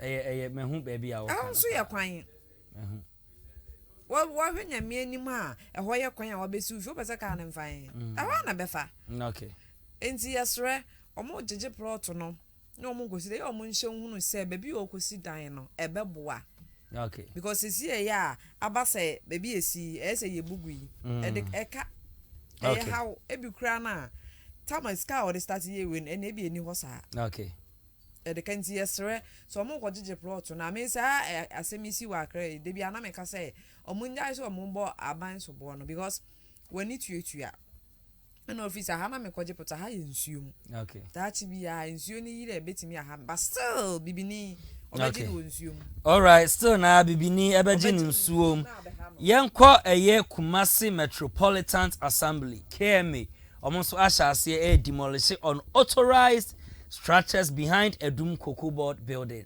yenko na yenhwemra yewia yebesa atwaso.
Okay, na chasa Kumasi Metropolitan Assembly ana omasha here with omo clean up exercise omo demolish unauthorized structures. Na before then no mamemfa story we enchem minority no omo demand immediate dismissal of Attorney General Dr. Dominic Atengere Ayene for supervising alleged wrongdoing in 350 million relief found flood ensensem flood sika bi futuo bi a na yesa omode niema say sika no yenhu ba bi afa enso anti flood task force yete omuji sika twitwidi de niema nso flood yi ana ati say ewo oman Ghana mu yenko na yenti abra na minority no enso tudwa emra ni nyina aka ho na ama these structures ne or not you can say demolition exercise no cost because flooding no the esi wa akra no ye ntwan Kumasi eno so emu emmefa so ti minority no akasa yenko na yenti omomra yewi abedwafo no bebam na enyina ya bubu nsem no.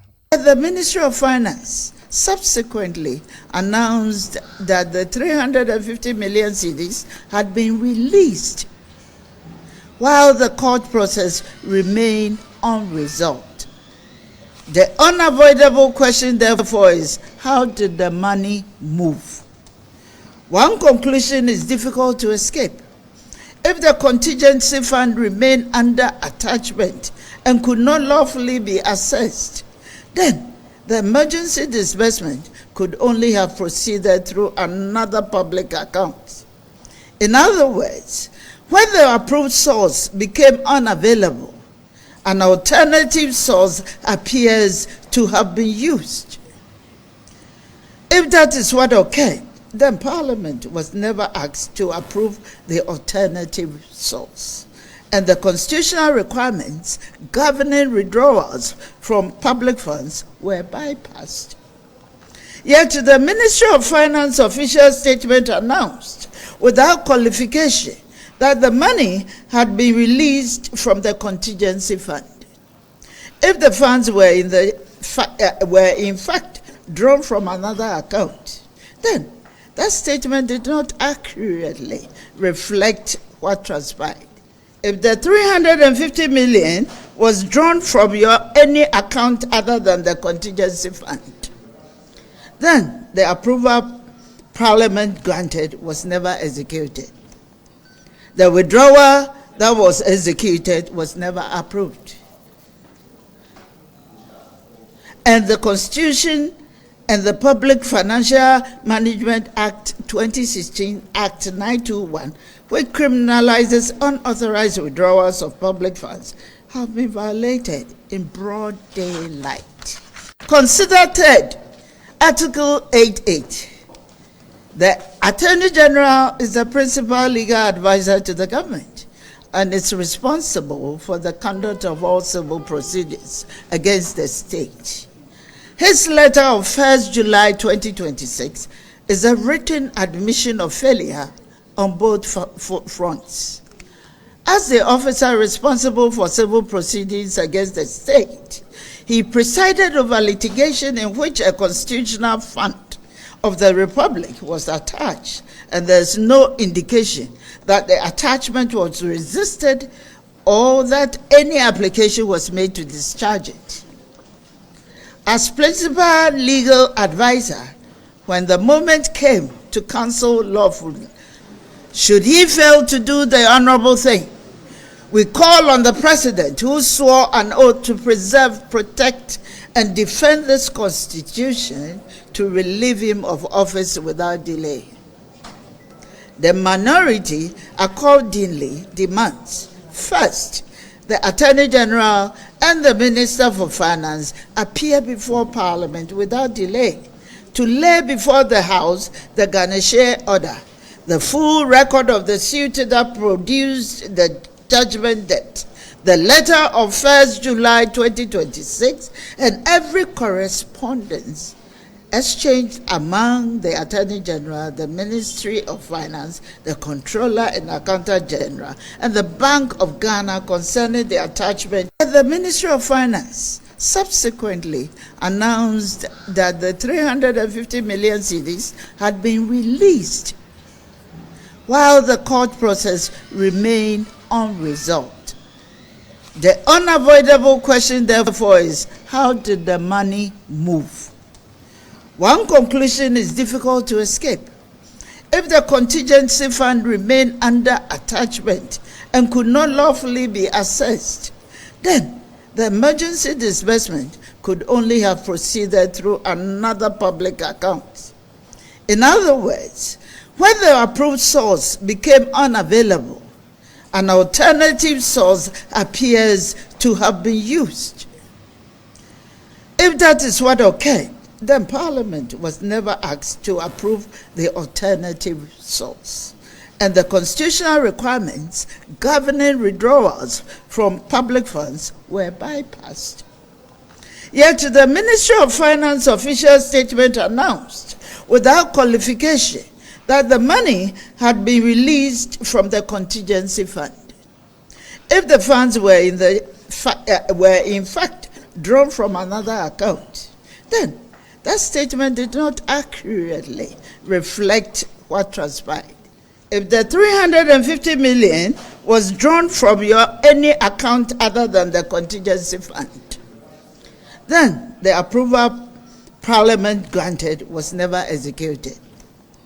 The withdrawal that was executed was never approved. And the Constitution and the okay, na chese minority nsensem no honorable wa ha die ma me nkwa no ho na ye monitor na ye bre na ye brewi honorable You bought 2 videos. You bought 2 videos into Yankwan tell. Yes. With regards to demolition, a Koso Kumasi Haya. Kumasi Haya, the end Mebo Honorable Zuba. Richard Ofuriajiman Buedi. Yes, or my namesake. Oh, okay. Isaac Nyama Buedi, yeah. My namesake Buedi Prekupe. Yeah. That particular area, Honorable, a year as of overhead, no so.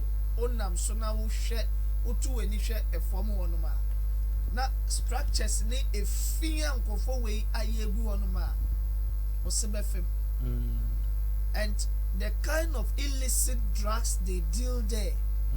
I'm even sure say snatching of mobile phones ni and conformia makra the most of them you'll find it there. Okay. And yen nani says that particular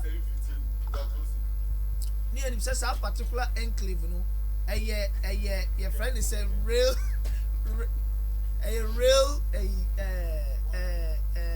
route. Not a far overhead nasi. Okay. And I think they should clear that area so that they are clear. Not be free of any filth, free of any illegal drug trade. Okay. And I say free of thieves. Okay. Me sure say to black rank for that area. Yeah. And see military no ni KMA omaya de bebo mabaso. Okay. After so yeah, 350 million Ghana cedis. I say, young fra Attorney General, Bank of Ghana, any finance ministry. Na yem biso almost says can be BFI. And to Sabio, yes, you bet me be so say. And maybe Sikabi and yes, yes, a sanitation one near the Adin. Say you could pay a biso allegedly. Omo moye press conference be be them, yeah. And your confront wine ebinum so house helps and so edi fa. I know the say what bo mine kro no. Ana obi nso dia awiu. O mine sika de say obi ewie free winche what bo kro no obi abo free winche ya. I don't know the court. But on say you see, I'm not trying to say there shouldn't be accountability. This government is open up for accountability any day, anytime, especially when it comes to the person who is in charge of prosecution and legal affairs of the government, which is the Attorney General. Okay. And if they are asking, putting it in the air, why don't they write to your friend is saying, what is it called? Yoko. Okay. Why don't they write to Shraj to investigate? Okay. Or even the CID to investigate. Okay. Then you come and throw this in public to make it look as if say Obi Edisikebi and I say channel as Kebi FIFA it's not the right thing. Okay. But I know the good job Attorney General AD any same press conference or all money maybe adaedi the entire omoche they know you're in charge of buffer food buffer zone or buffer stop or try to withdraw certain amount of money you frozen on the bank account. Okay. And no one thing on my press conference here. Okay. But the sad way near ma rule of law and juma ma transparency and juma near the BB counter there. Okay. All right. O mine no enkona nim da. Yegusua no ubetimi abo area mo fra ebejo so 0544466694. This one says our country is very filthy. National Sanitation Day, baller taxis and tricycles ready to support exercise. Na say omo mutwi abobo ya de sesa baller no omo nyina ya omo adwen say 2 days aban dia to o say yemfanye sanitation day yemfanye clean up exercise yin ya gatem yemprapra yemfichire yen no do yen demolish be bia places any kwan say structures and say edan bi esisi no say de be ya enkofa oye ne kese emre yan no eno na abobo ya afo no omonso aka bom say omonso ebe support na omonso aboa ama bibia akoso yenko na yentie omomra ewia ebe sa to aso. Tree bola taxi anase tricycle aye sesa omanfo nwura de firi wonum fi mu na aye krado se won so de won ho be hye enefo mienu aban yi eyesi wo se wonum e de prapra krum ama me yahodo ate wonum de to aban ne mensini assembly hodo nyina ni mu se ansa na wonum de won ho e be hyimu yi no age se wonum ahyedan kasa atonsa e de afre wonum wi ama wonum enkabomku e de atodwa se wonum be yi wona hyen ene omanfo wonum twi ahyen yi se ne be ya wonum betimi akọ me yahodo akọ na inwura wodo manfo be prapranso wono asesa we hu ama tetrenia woda ekuyi ano Jombosku avona duku e de atodwa se bisi ne nya de se mensi bia na saban mpo atonsa de afre wono se womra meka dwumedi hu na nso yade a wono mo ya ebetumi aboa pa the coming sanitation we are there. The previous one that they are doing, they assemble always engage us. So when they engage, they tell us the number of people that they needed. So we send them there to go and help them with sanitation. It's like AME, Waste Management Department, Ganesh, they used to engage us private time ago. They'll tell us they need task 200. And when we go, they'll give us fuel and TNT for the day. But as of now that they announced sanitation day, we are waiting. Any assembly that can engage us, we are ready. Any organization that needed us to come and support, we can support. But right now, we cannot go out ourselves and say we are going to take part on the sanitation. To be the giant in waste management in, I shouldn't say Ghana, but now in Africa. You understand? Because as we speak, we are in about 29 African countries. And when the president made that pronouncement, you know, president, he is our father. So with such pronouncements, we have to gather our resources and rally behind him so that he achieves whatever he wants to achieve. So when this call came, Zoomlion as the leading waste management company, we've gathered all our resources, all our trucks. We are using about 25 trailers, about 30 compaction trucks. It will be difficult to mention all the equipment that we are using, but we are bringing all equipment on board to ensure that the problem that we have and the cleanup that the president has mentioned, it becomes successful.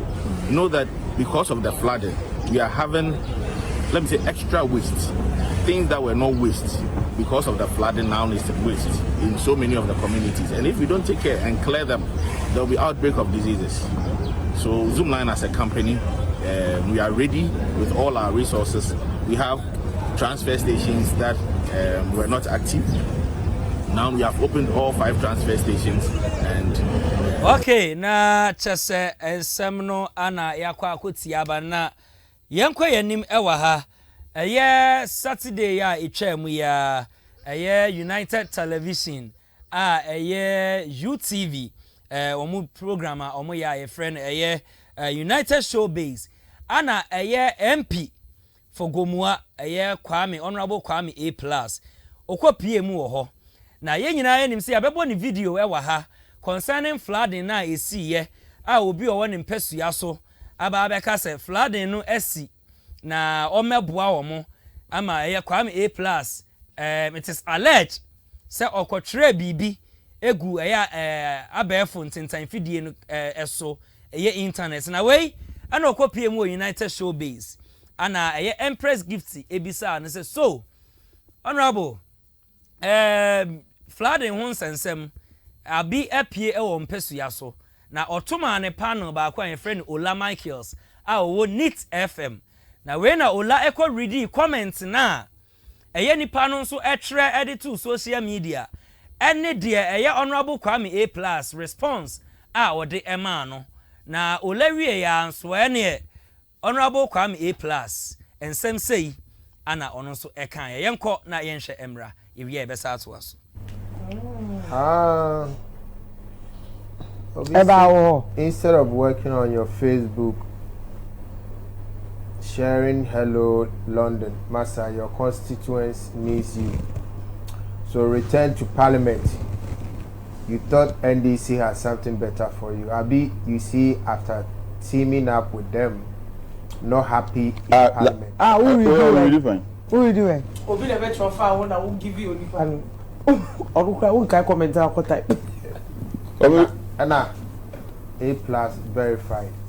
Still verified. So we say me ye wo maame a. Me ye wo maame abosai. o ma me true mu kankan no pe. They will say MP must not speak like that. But the fact is, some of you deserve more than woman me true blue black. Honorable son, I try. Okay, we see A plus verify. Like to be sure. Like what you be to me for. I mean too. Man try crap. Man say shut one lady any be. That means me too, but it's such a way and truth on. Let me ask question. Come on, some. But we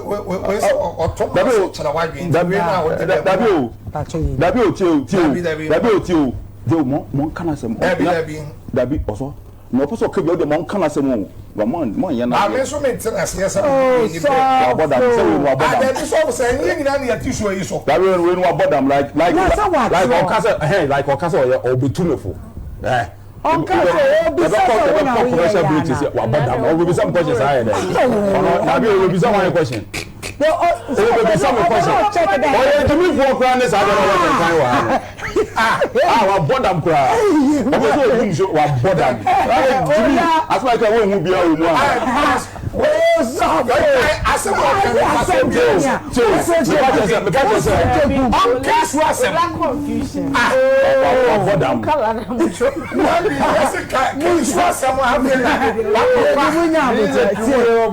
Naturally, we Jimmy Kakra. I'm family only my American. The first day I try I say we are going to build a special economic zone. We are going to build industries. We will nyanya assassin because we say assassin mu benya wen. Man fuck you assassin wo dia. Don't make me angry. What are you talking about? We nyansa like be progressive. If I na shata wale de bia no we bia no be progressive. Be progressive. We are talking about building road. We are talking about this. You are going back because we know where Jimmy. That be wonderful. What are you talking about? Oh, wonderful. Don't do that. Okay. Na chasa kwame A plus. Ana throw big insults ede ama eye ola. Na Ghana for ni bebre. Oko comment section na see video ya. Ebinum say eye media any communication no. Enye saa ana yeye no. Na sebi Empress Gifty. Obi nim school a wokọ obi nim say bia akọ media school mpo. And I say we media law and ethics and I say we nim anything about communication because nipa no e kan sa asem no. It doesn't matter the credibility. Say wo ma ne chena no esan. Because national television.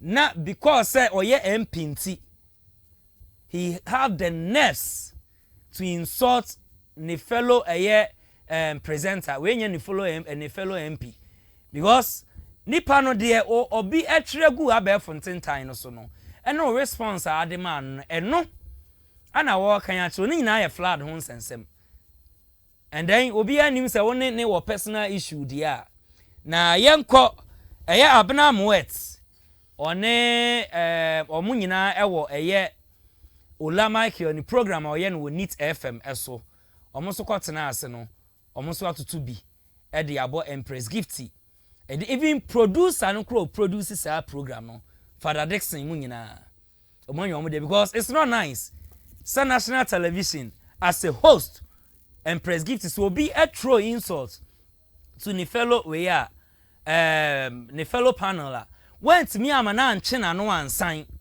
e de mu nyina mo te wana mo sresre. Here's the case of Ola Michael no ne ma ehye ne yire nso ehye na busuafo ehye ni comrades ni wo mo adwumam ehye for him to sit down na ade aye me yaye MP na asem na okan aye no eye A+ senke be ko commercial break na senka abeko ntokwa ana ase den sa niema ya na A+ edi bi ye bulldog wo show no so yenim say A+ akwaji ahwodi nduru a nobody knows. Said your kind na one pa, bia, asem na o kan mempe. Enya me na me tres asem. But for you to go to that extreme mouth to insult him, fit worse. Na yen kwa ni entie de olanso nkofo aka ade a kire omo. Ewi a yebesa ato aso. Tonight United Showbiz eka say ade me na manimu e high show ni so ana. Ye empehwe manim, ehwe me chicken say retract for insulting myself. I should retract for insulting me. myself so dem na me anymore Hariana and they sat down they sat down because everybody smiling and they are doing oh no. You see, look, like you see, let's call a spade. By us, where do we end it? I am not my own says a mushroom be muna mushroom be mu. And I said to me, everybody on that table, like everybody else, they should be ashamed of themselves. Kumchacha, Vida, everybody on national television. No, Biatsi was in na Kumchacha say there war. Kumchacha say day. Kumchacha was answer day. Oh, Debbie. Oh, Debbie. Me say if they back send on massage then nobody can tell anybody on that platform to apologize to anybody. And that's next time me kwa kasana man kan na omu na omo to amanu gumi so hala ilala. Ona boss ko to dey no budget. No, because no, we have to keep the same energy for everybody. So what to me can tell me what is good for the goose? What is good for the goose is equally good for the gander. So what to honest, I will say there is a law and I said there is a ruler, there is a rule governing everybody. Somebody sat down, Papa Penina or ma, and it's one food journey. Or one man a boost of one in pay, or your leader of Obifie. No, Quadrani to dinner attempt say, or Jimmy Kaka, or Nasa Kaka, whatever Kaka, everybody sitting down and they are laughing. What is funny about it? I guess that we are bantering. We can banter. We can banter and talk about, hey, they're okay, and I don't agree with you. But now Jane will form Sebi, which, where Jimmy Kakra. How do you say that? How? Plus, it is high time, Mahama, your president, me, that is where Kamia say, or Mampeni, now, what to say, A plus Felisa Wababe, darling boy B, and he is untouchable.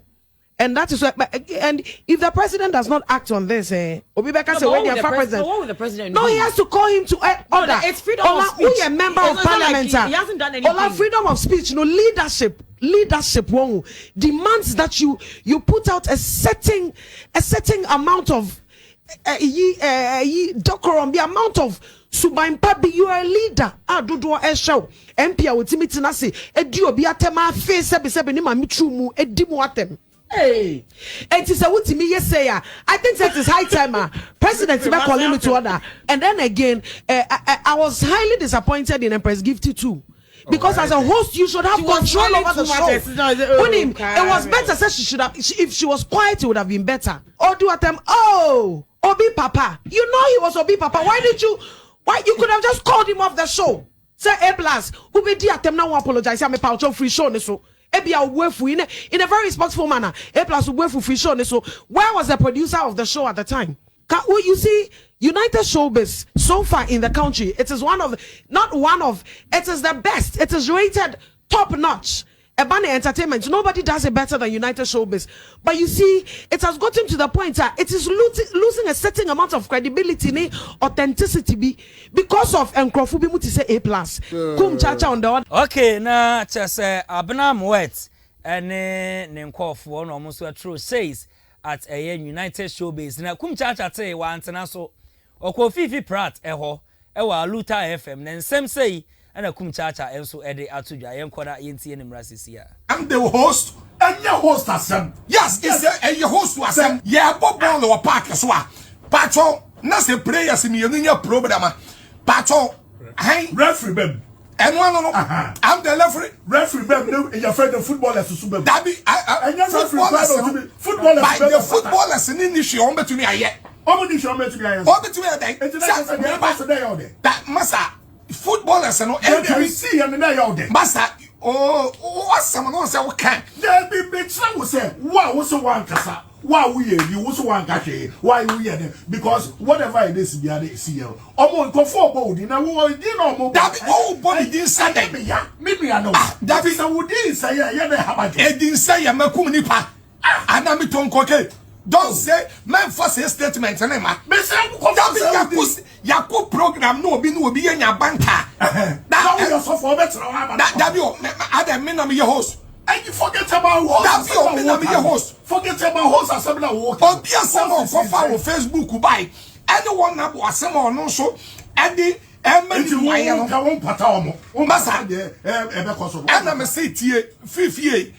was example bebre ni ade example am dey am on say e bobolo a sabe fight see what picture no so players be referee bem Hana yen the responsibility. A referee now can the responsibility. And you play your responsibility so Basha Atutuniama who was about to know. I want to mean for 1 year, that before 1 day. They know 1 yard. Now, when they mean 1 yard yet, what massa 1 yard, massa 1 yard, may catch 1 yard yet.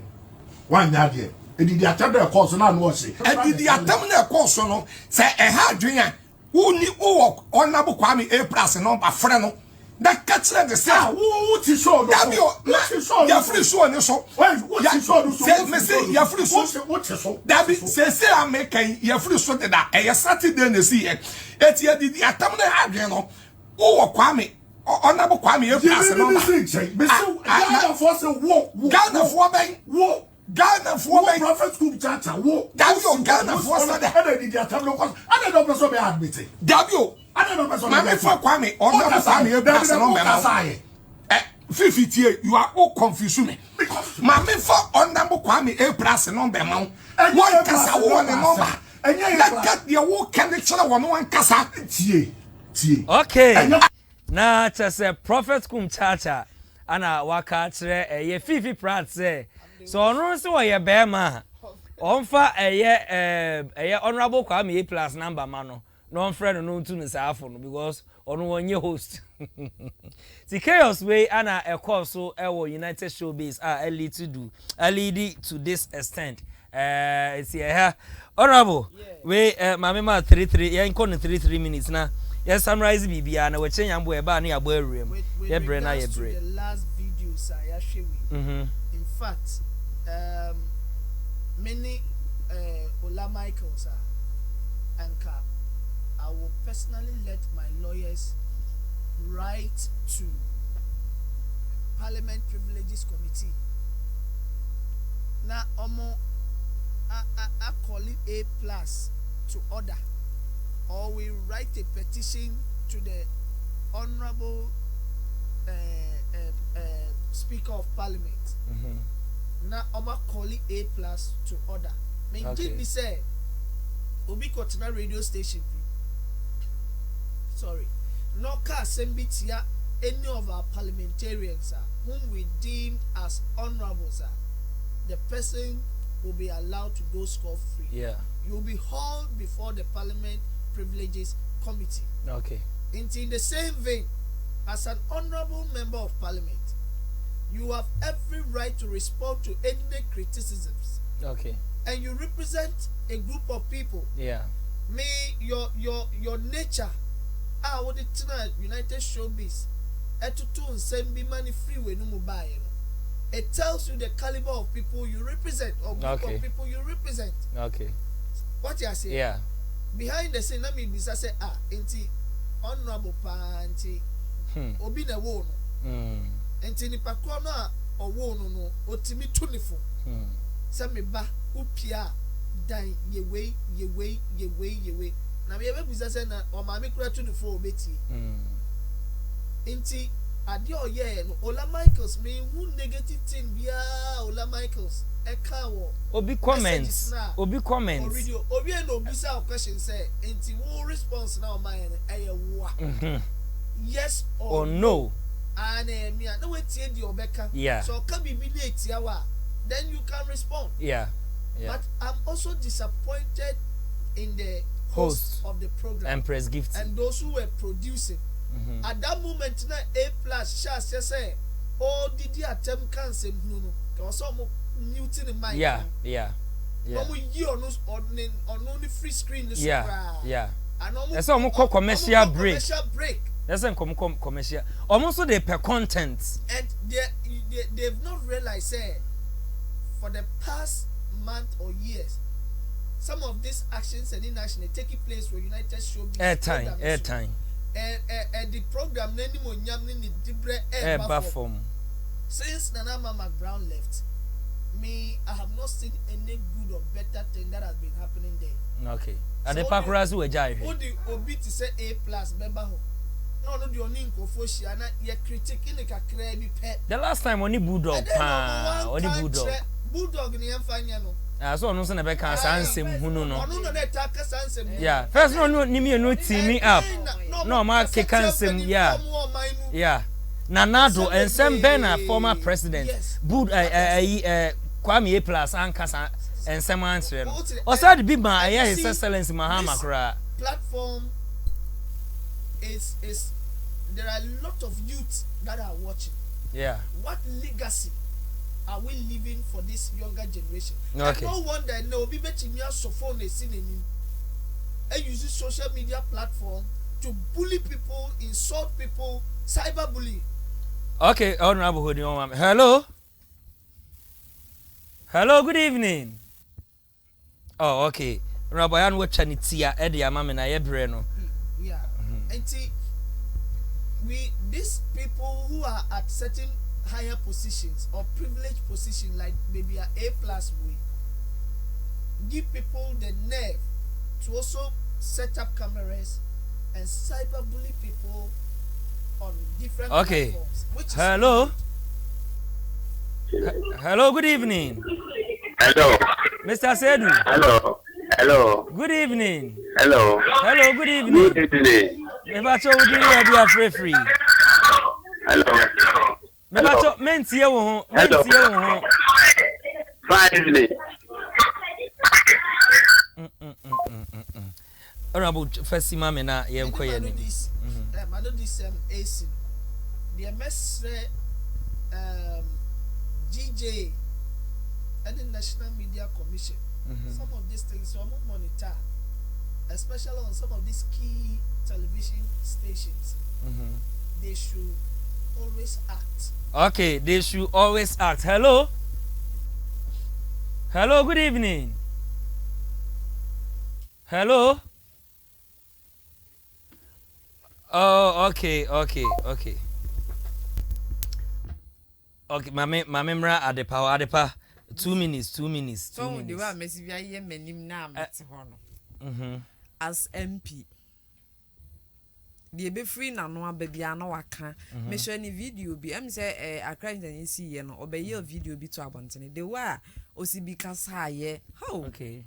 Share and youth ni ye hwa ade o. Me amete me hwa ade youth ni ye hwa ade ankasa. Saa na panyin bi a ono nso no start ye me mboni din say ya atemdidie ni sam niam say ya ezi on say program na say nipa no di atema ya Arnold nana or ye very me kan omo show ni class so me de panyin bi na ye example wo Ghana ha ene so no abo kena kompre ko Japan the same thing na ni da wa ye monchen see the same thing and share the way a on say san na na omo de judge no say now to say anyway Inse bedru sesi ade ohun ni se ofili na hopa sebi wo ka tru obi se ne maame sebi penifo mo fa ncheme ne maame tunu mu blue black ne maame ko hun ni tunu da be o ko hun da be and then nipa like I say minim so ne no personal issue because the way I see bi awo kasa no I say omo one no issue.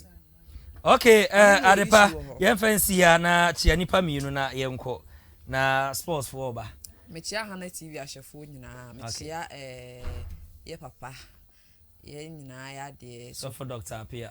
Okay, mechia no pa and mechia my friends omo hwe me nyina efia test okay ono se to I see nana kwadwo se won chia ne da nana kwadwo mechia udi mutu wa amfre me nana kwadwo ndi mutu bibi we nana kwadwo no so wo chia wo de be twa ye hwinu mu sa nana kwadwo on you sa tin akra bi no we free MC enem de mata ne be ma wate ata no so ne wa but ya depa ya mean so honorable nipa mienu na yenko nipa mienu dia na mechia mi ho kani Empress ekuya poma mechia no ewo Chidoma Odemami. Okay. Mechia mi mami Madam Charlotte Edu Insia. I am headmistress. No sawo Dizzi Enterprise. Okay. So na mi show na mi free also. Dizzi medawase. Na mada team ni na se o mama me ni mi aba kwenya na dani da e be kire ya dwe e wo nsema etwegu Ghana man. Okay. So acha me hine. Okay, achiame hene nyame nshira no onye okese. Wa Hana brema kwan me edwumadi ni nyina si Adepa Veronica one of the pundits sounds na honorable Isaac Buadi NDC communication team member Ashanti region omo ana ye ne omo twetwe nkomo MCL BB ene Nana Kwadwo ana ene omumi enu wo ho yeso omo abo adwuma Nana Kwadwo okọ na oba na esa adepa ho fe entieze okọ basa some Dr. Apia eso yasene Congo Ointment eso yasene Sokoto Balm eso yasene Samsung Wapstar Lodge eso yasene yango bonshiro bibiara oje bread hwe se kasama ya nutia ya mo fanchen sanse mpanimfo se kasadodo we ana enfomso empound adane da nyina meka sa number na e screen so no se bibi call mpesua so na se enko